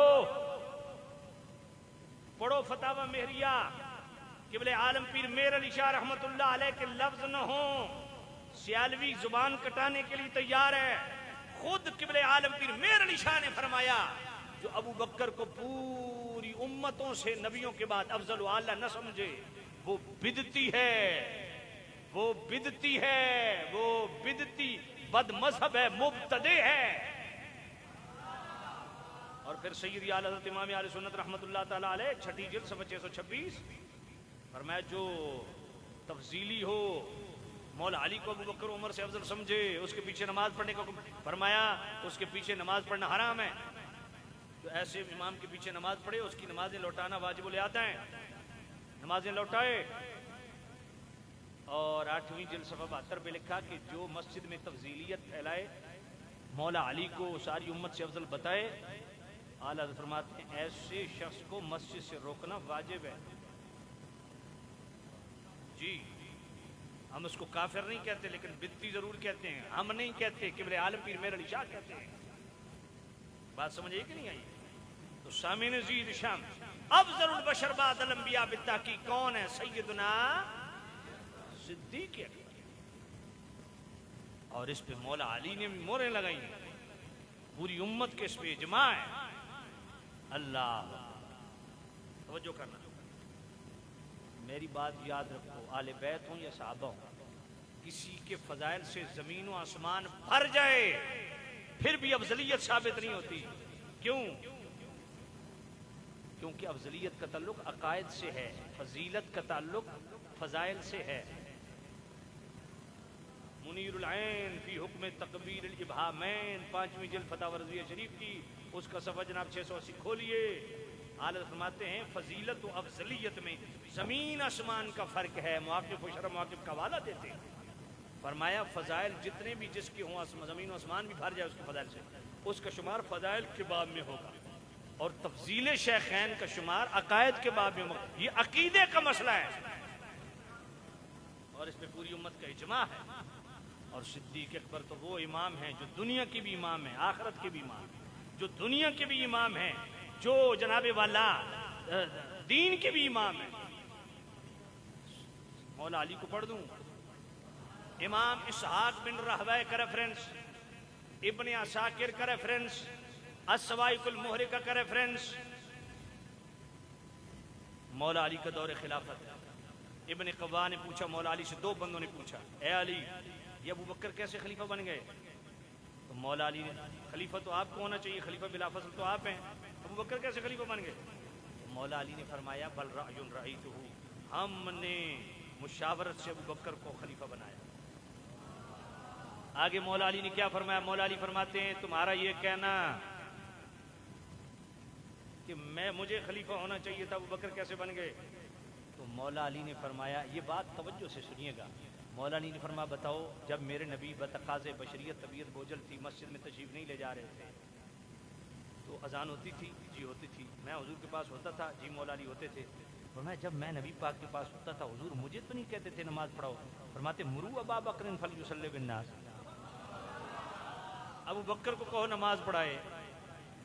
خود مولا علی فرماتے ایک بی بی نے ابو بکر سے معاملہ پھیرنا چاہا، یہاں مولا علی نے وہ ذکر نہیں کیا وہ کون سی بیوی ہے، لیکن وہ حدیث بخاری میں ہے، وہ حدیث بخاری میں حضرت عائشہ صدیقہ نے عرض کیا یا نبی اللہ میرے ابو بکر بڑے نرم دل ہیں، آپ کی عدم موجودگی میں نماز نہیں پڑھا سکتے۔ پھر ام المومنین ام حفصہ نے عرض کی یا نبی اللہ کسی اور کو کہہ دیں ابو بکر کا بڑا دل نرم ہے، آپ کی عدم موجودگی میں نماز نہیں پڑھا سکیں گے۔ اب ذرا دل پہ ہاتھ رکھ کے ذرا سوچنا، اور میں یہ بخاری شریف پڑھنے لگا ہوں۔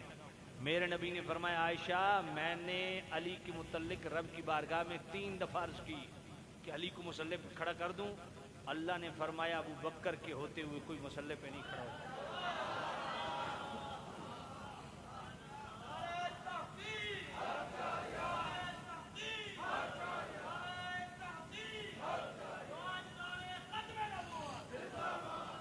تو جو ہے کوئی نہیں، اللہ یہ ہے سیدنا اب مولا علی کیا فرماتے ہیں؟ فلما قبض رسول اللہ صلی اللہ علیہ وسلم نظرنا فی امورنا، مولا علی فرماتے ہیں کہ ہم نے اپنے معاملات میں نبی پاک صاحب اللہ صلی اللہ علیہ وسلم کے خطب فرمانے کے بعد ہم نے اپنے معاملات میں غور و فکر کیا کہ ہم میں کون ہے جو حضور کے بعد حضور کا نائب جانشین خلیفہ بلا فاصل بن سکتا ہے۔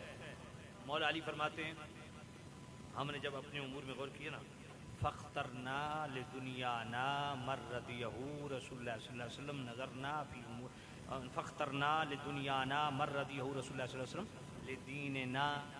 مولا علی فرماتے ہیں اس ابو بکر کو ہم نے اپنی دنیا کی امامت کے لیے چن لیا جس ابو بکر کو نبی پاک نے اپنی ظاہری زندگی میں ہمارے دین کی امامت کے لیے چن لیا تھا۔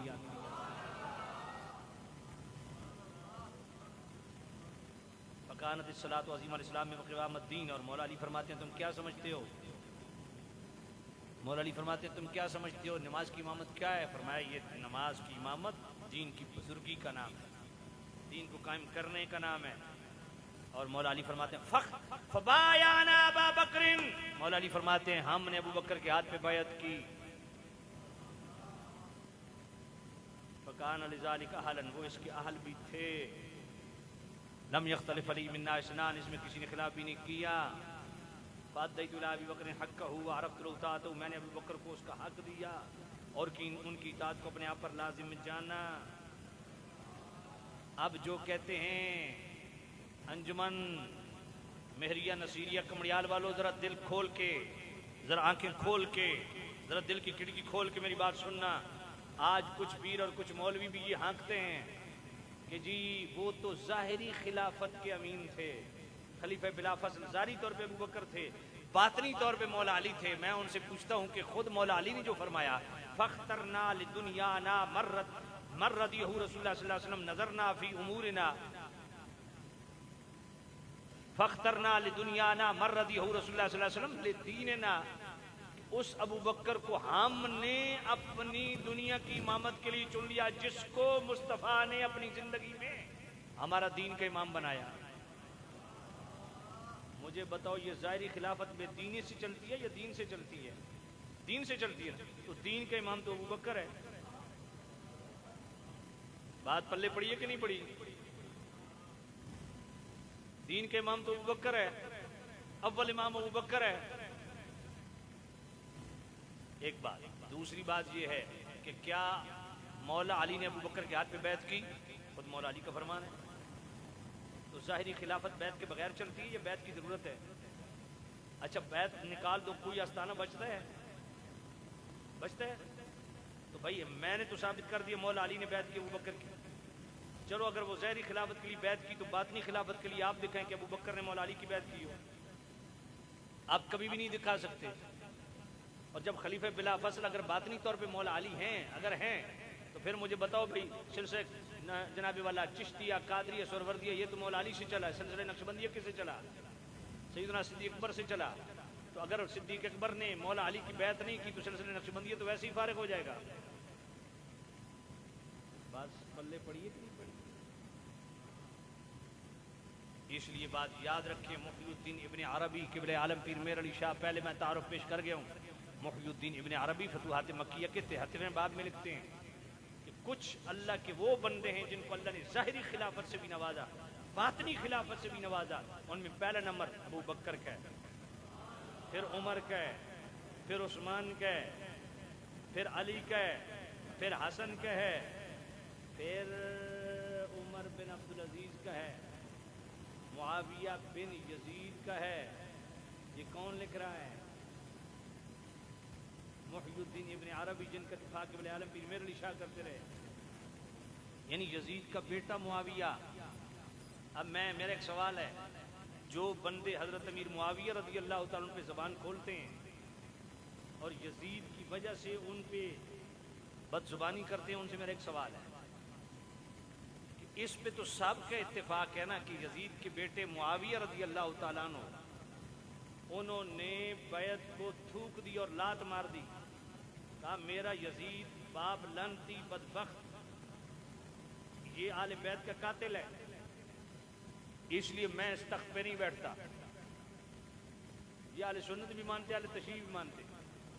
مجھے بتاؤ آج ایم پی ایم این اے کی سیٹ کوئی چھوڑنے کے لیے تیار نہیں، یار کونسلری کی سیٹ چھوڑنے کے لیے تیار نہیں۔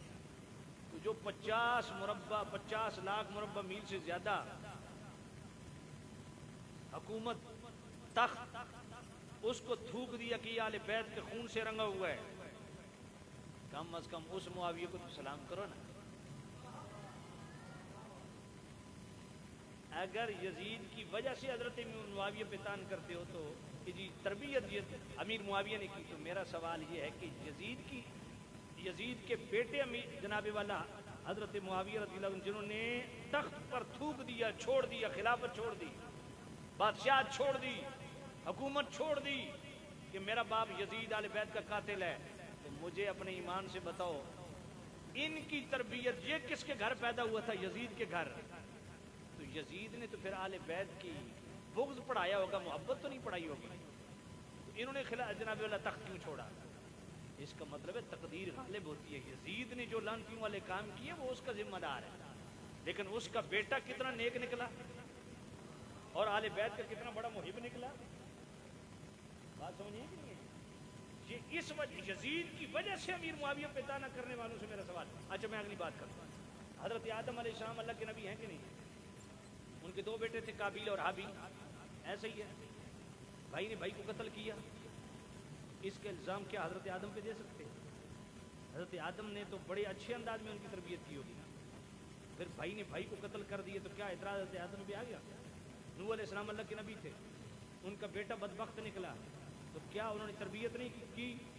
لیکن تقدیر غالب تھی، اس کی وجہ سے حضرت نوح علیہ السلام پہ اعتراض آئے گا، جس طرح یہاں ان پہ اعتراض نہیں آئے گا، یزید کی حرام توپیوں کی وجہ سے حضرت امیر معاویہ پہ بھی اعتراض نہیں آئے گا۔ بات یاد رکھیں۔ ہاں حضرت امیر معاویہ رضی اللہ عنہ کے حوالے سے ذرا سن لیجئے آخری پیغام۔ حضرت امیر معاویہ رضی اللہ عنہ کے حوالے سے اہل سنت کا موقف کیا ہے؟ کیا وہ صحابی ہیں کہ نہیں ہیں؟ میرے کہنے سے نہیں، بخاری شریف پہلی جلد صفحہ 531، حضرت عبداللہ بن عباس میرے نبی کے سگے چچا کے بیٹے اہل بیت جن کو میرے نبی نے حبر الامہ کا ٹائٹل دیا، ان سے ان کے خادم نے پوچھا امیر معاویہ وتر کی 1 رکعت پڑھتے ہیں، آپ 3 پڑھتے ہیں؟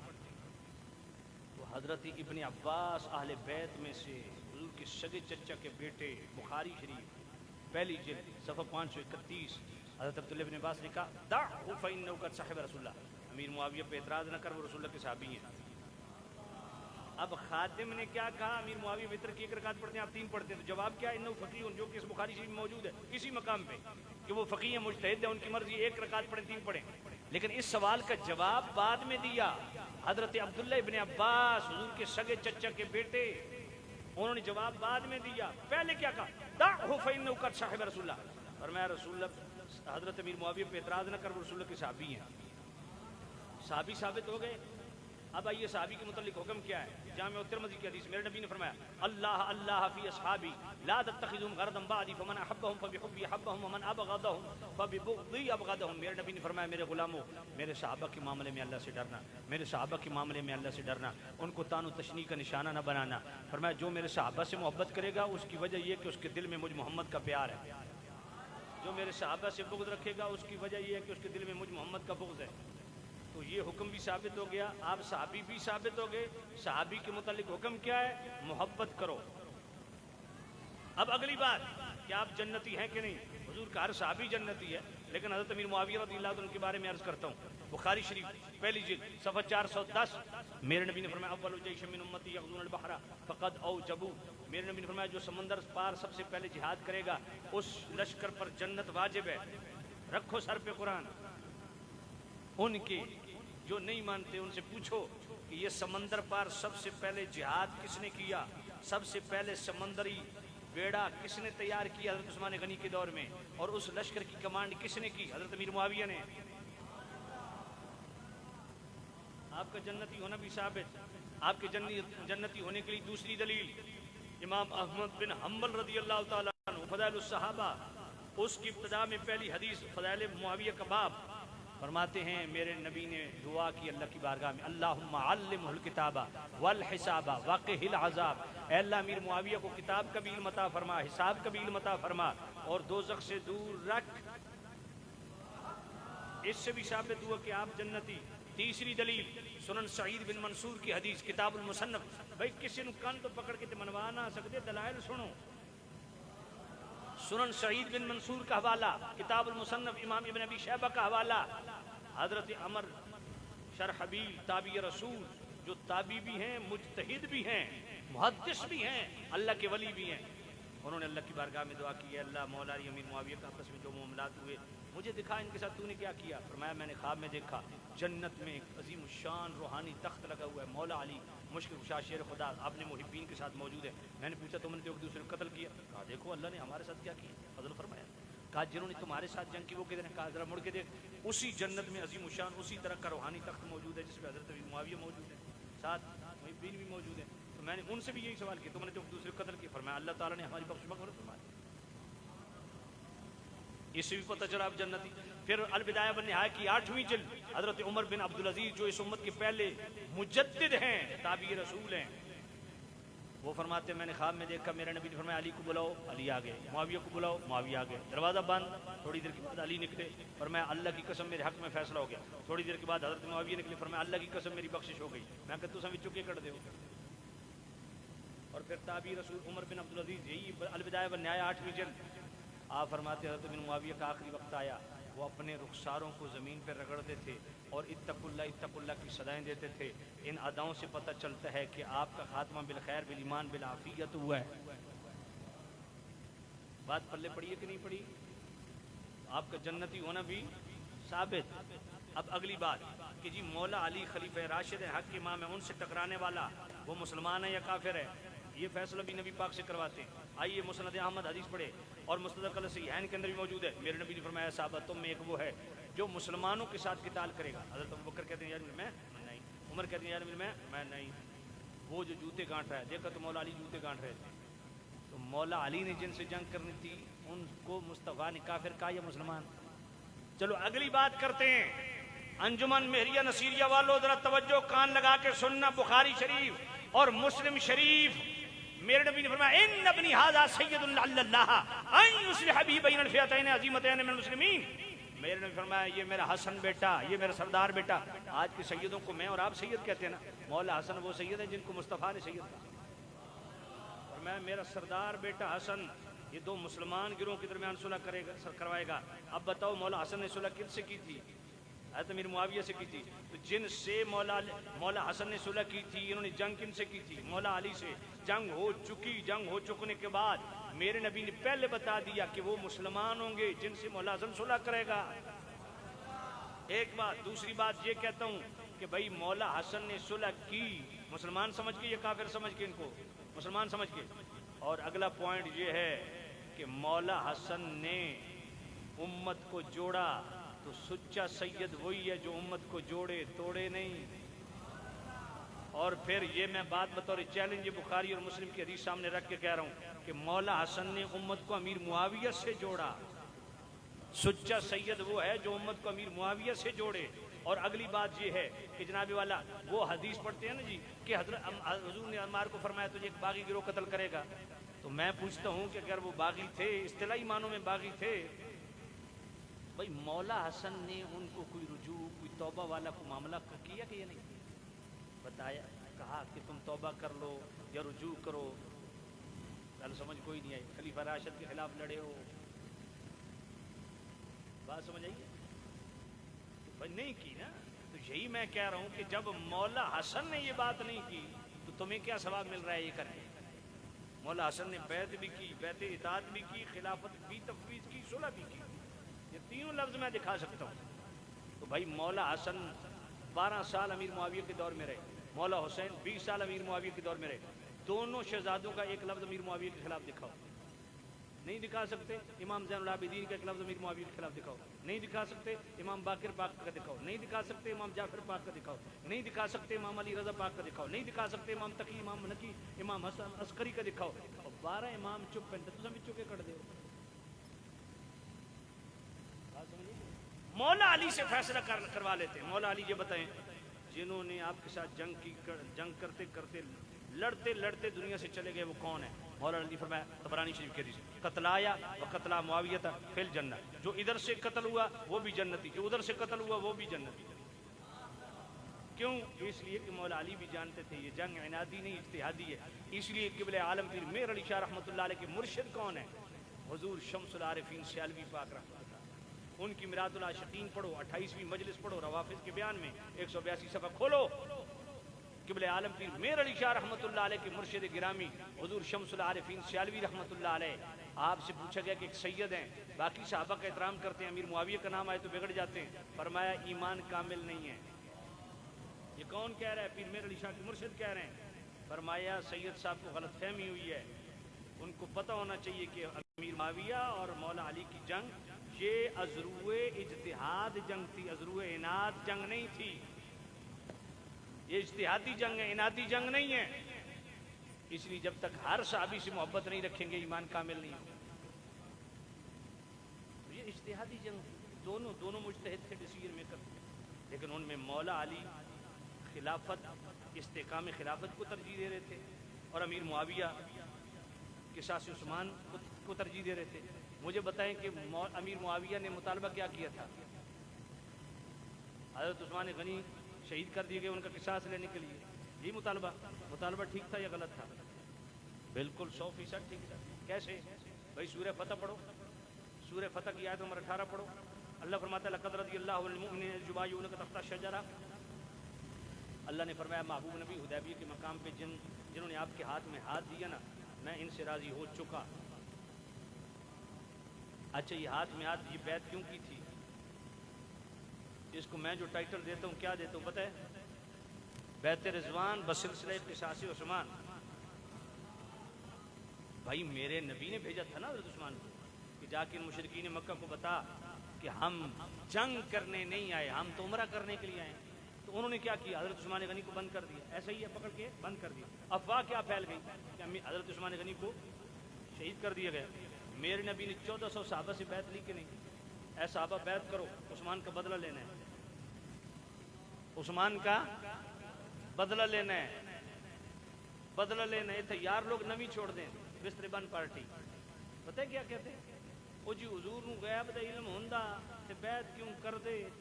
میں نے کہا بہت ساری حکمتیں ہیں، لیکن ایک بات تو بتا کہ میرے نبی نے یہی ہاتھ اپنا دایاں آگے کر کے بائیں ہاتھ کو ہاتھ پہ رکھ کے یہ فرمایا تھا کہ یہ میں عثمان کی خود بیعت کر رہا ہوں۔ کہا جی میں کہ بیعت زندہ نہیں ہوندی ہے، یہ مردے نہیں ہوندی ہے۔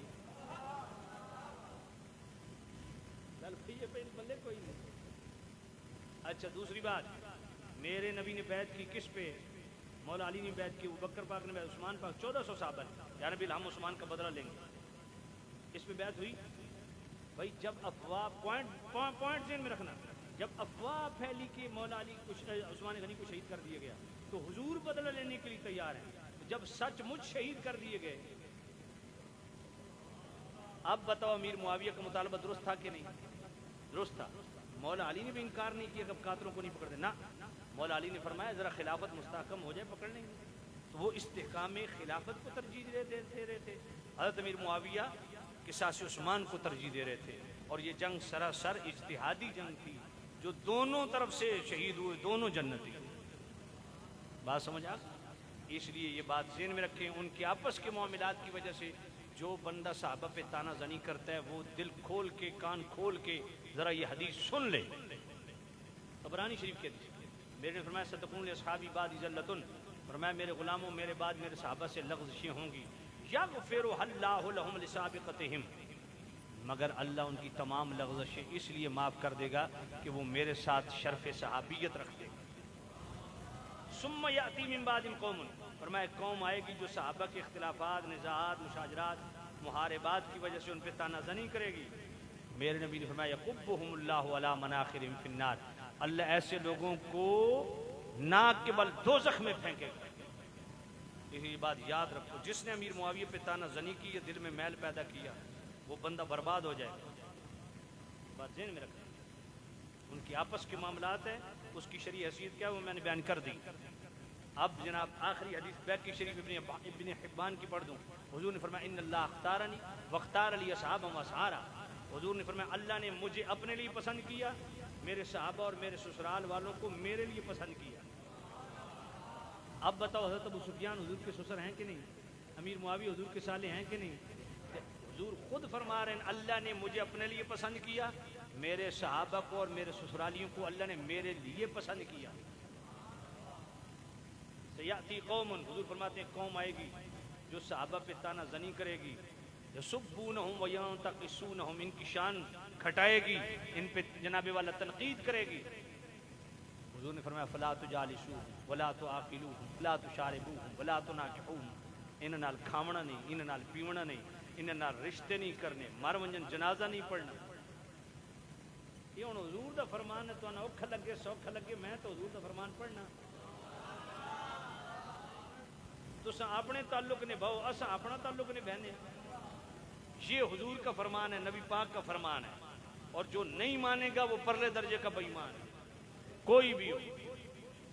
اس لیے یہ بات ہمیشہ ذہن میں رکھیں، سنی وہی ہے، چاہے پیر ہو، چاہے مولوی ہو، خطیب اعظم ہو، خطیب الاسلام ہو، نقیب ہو، نعت خان ہو، کوئی جناب بہت بڑا پیر طریقت رہبر شریعت ہو، کچھ بھی ہو، سنی وہی ہے جو میرے نبی کی ذات، حضور کی بات، حضور کے اقوال، حضور کے افعال، حضور کا نسب، حضور کی نسبت، حضور کے والدین، حضور کی ازواج، ازواج سے ہونے والی آل، حضور کے اصحاب، حضور صلی اللہ علیہ وسلم کی طرف منسوب اشیاء، اشخاص، جو چیز بھی میرے نبی سے نسبت رکھے، ڈائریکٹ انڈائریکٹ، ہر نسبت رسول کا جو دل سے حیا کرتا ہے وہ سنی ہے۔ ہمیشہ یاد رکھنا، بخاری شریف دوسری جلد صفحہ 963 کتاب الرقاق باب التواضع، میرے نبی نے فرمایا من عادی لی ولی فقد آذنت بالحرب، جو میرے کسی ایک ولی کے متعلق دل میلہ رکھے گا میں اللہ اس کے خلاف اعلان جنگ کرتا ہوں۔ کائنات کے سارے غوث کتب ابدال اکٹھے کر لو، اس صحابی کی گرد کو بھی نہیں پہنچ سکتے جس صحابی نے صرف ایک سیکنڈ کے لیے حضور کی مجلس اختیار، دیکھنا شرط نہیں کیونکہ نابینا صحابی بھی تھے، صرف ایک سیکنڈ کے لیے حضور کی مجلس میں بیٹھ گیا اور ایمان کی سلامتی سے دنیا سے چلا گیا، سارے غوث کتب ابدال اس کے قدموں پہ قربان۔ ایک عام ولی کے متعلق دل میلہ رکھنے والا برباد ہو جاتا ہے، تو صحابہ کے متعلق اللہ تعالیٰ حضور کی ہر نسبت کا حیا نصیب فرمائے۔ میں بہت معذرت چاہتا ہوں، بہت طویل بیان ہو گیا اور آپ نے بڑی دل جمی کے ساتھ سنا ہے۔ ثقلین صاحب نے کچھ اور بھی فرمائشیں کی تھیں، لیکن وہ انشاءاللہ پھر صحیح کبھی اللہ تعالیٰ میری اور آپ کی حاضری قبول و منظور فرمائے۔ اب سارے محبت کے ساتھ کھڑے ہو جائیں اور سلام شریف پڑھیں۔ حضرت سلام۔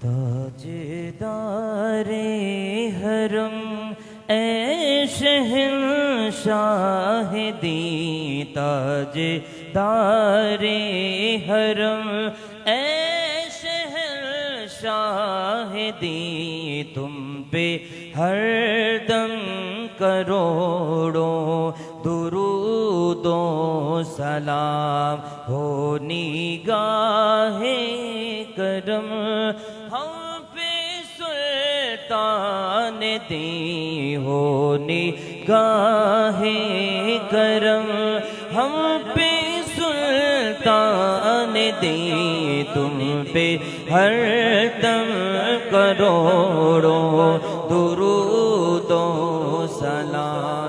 پھر بلا لو مدینے میں آتار کو، پھر بلا لو مدینے میں آتار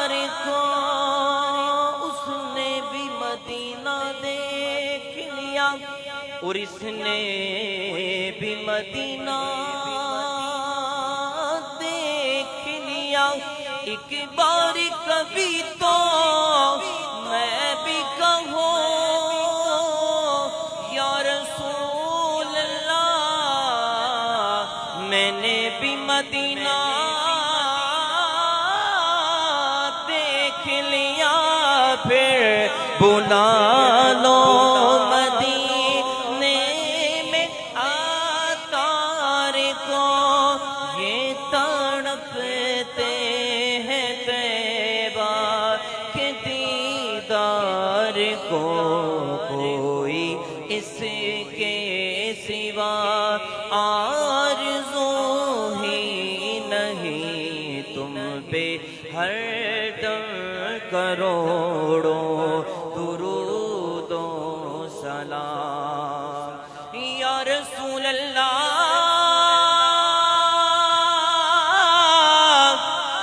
سید یا رسول اللہ، تیرے در کی فضاؤں کو سلام، اور گنبد خضرا کی ٹھنڈی ٹھنڈی چھاؤں کو سلام، اور جو مدینے کے گلی کوچوں میں دیتے ہیں صدا،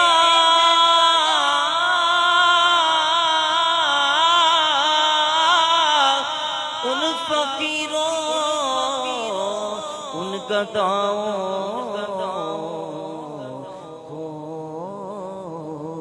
سلام۔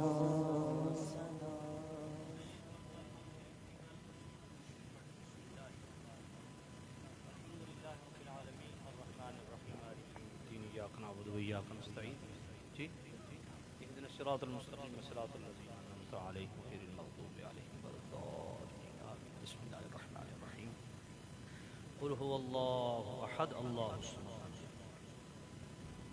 بسم الله الرحمن الرحيم قل هو الله أحد بسم الله الرحمن الرحيم قل هو الله أحد الله الصمد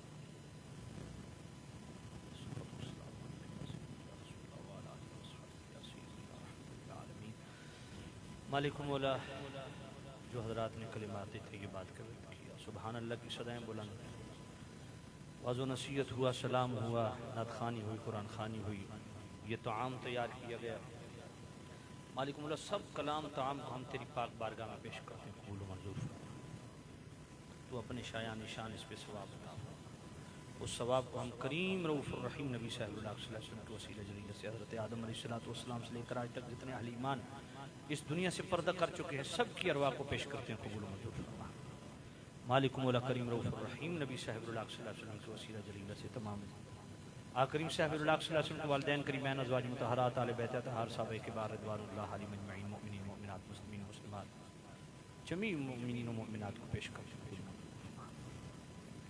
بالخصوص اس کا ثواب جناب محترم عبد الرحمن صاحب مرحوم مغفور، ان کی روح کو پہنچا، مالک مولا ان کو جنت الفردوس میں اعلی بلند مقام عطا فرما، ان کی آخرت کی منزلیں آسان فرما، ان کی قبر میں اپنے انوار و تجلیات کا نزول فرما، تا حد نگاہ ان کی قبر روشن وسیع فرما، قبر رسول کا صدقہ ان کی قبر کو جنت کے باغوں میں سے عظیم باغ بتقاضۂ بشریت عمدن صاحبن قصدن جو بھی کبائر صغیر ہو اپنے محبوب کے صدقے معاف فرما، عبد الرحمن صاحب کی اولاد کو خیر و برکت عطا فرما، مالک مولا عبد الرحمن صاحب کے عزیز و اقارب سب کو خیر و برکت نصیب فرما، اتنی دیر تک تیرے محبوب نبی کے غلام دور نذیر تشریف لائے، بڑی دل جمی کے ساتھ بیان سنا، ان سب کے ایمان میں، مال میں، جان میں، اولاد میں، عزت میں، رزق میں، صحت میں بے حساب برکتیں نصیب فرما، بیماروں کو شفا کاملہ اجر نصیب فرما، یہ اولادوں کو اولاد نصیب فرما، جن کے اولاد ان دین حق پر چلنے کی توفیق نصیب فرما، انجمن مہریہ نصیریہ کمریال کے نوجوانوں نے جو اس عظیم الشان پروگرام کا انعقاد کیا، ان کو دین دنیا اور آخرت قبر و حشر کی بے حساب سرخرویاں سرفرازیاں نصیب فرما، پورے کمریال کے جتنے بھی غلامان مصطفیٰ ہیں مالک سب غلامان رسول پہ اپنا خاص کر فضل فرما، سب کو خیر و برکت نصیب فرما، اللہم اغفر لحینا و میتنا شاهدنا وغائبنا وصغيرنا وكبيرنا وذكرنا وانسانا اللهم من احييته منا فاحيه على الاسلام وتوفيته منا صلى الله تعالى على رسول محمد وعلى آله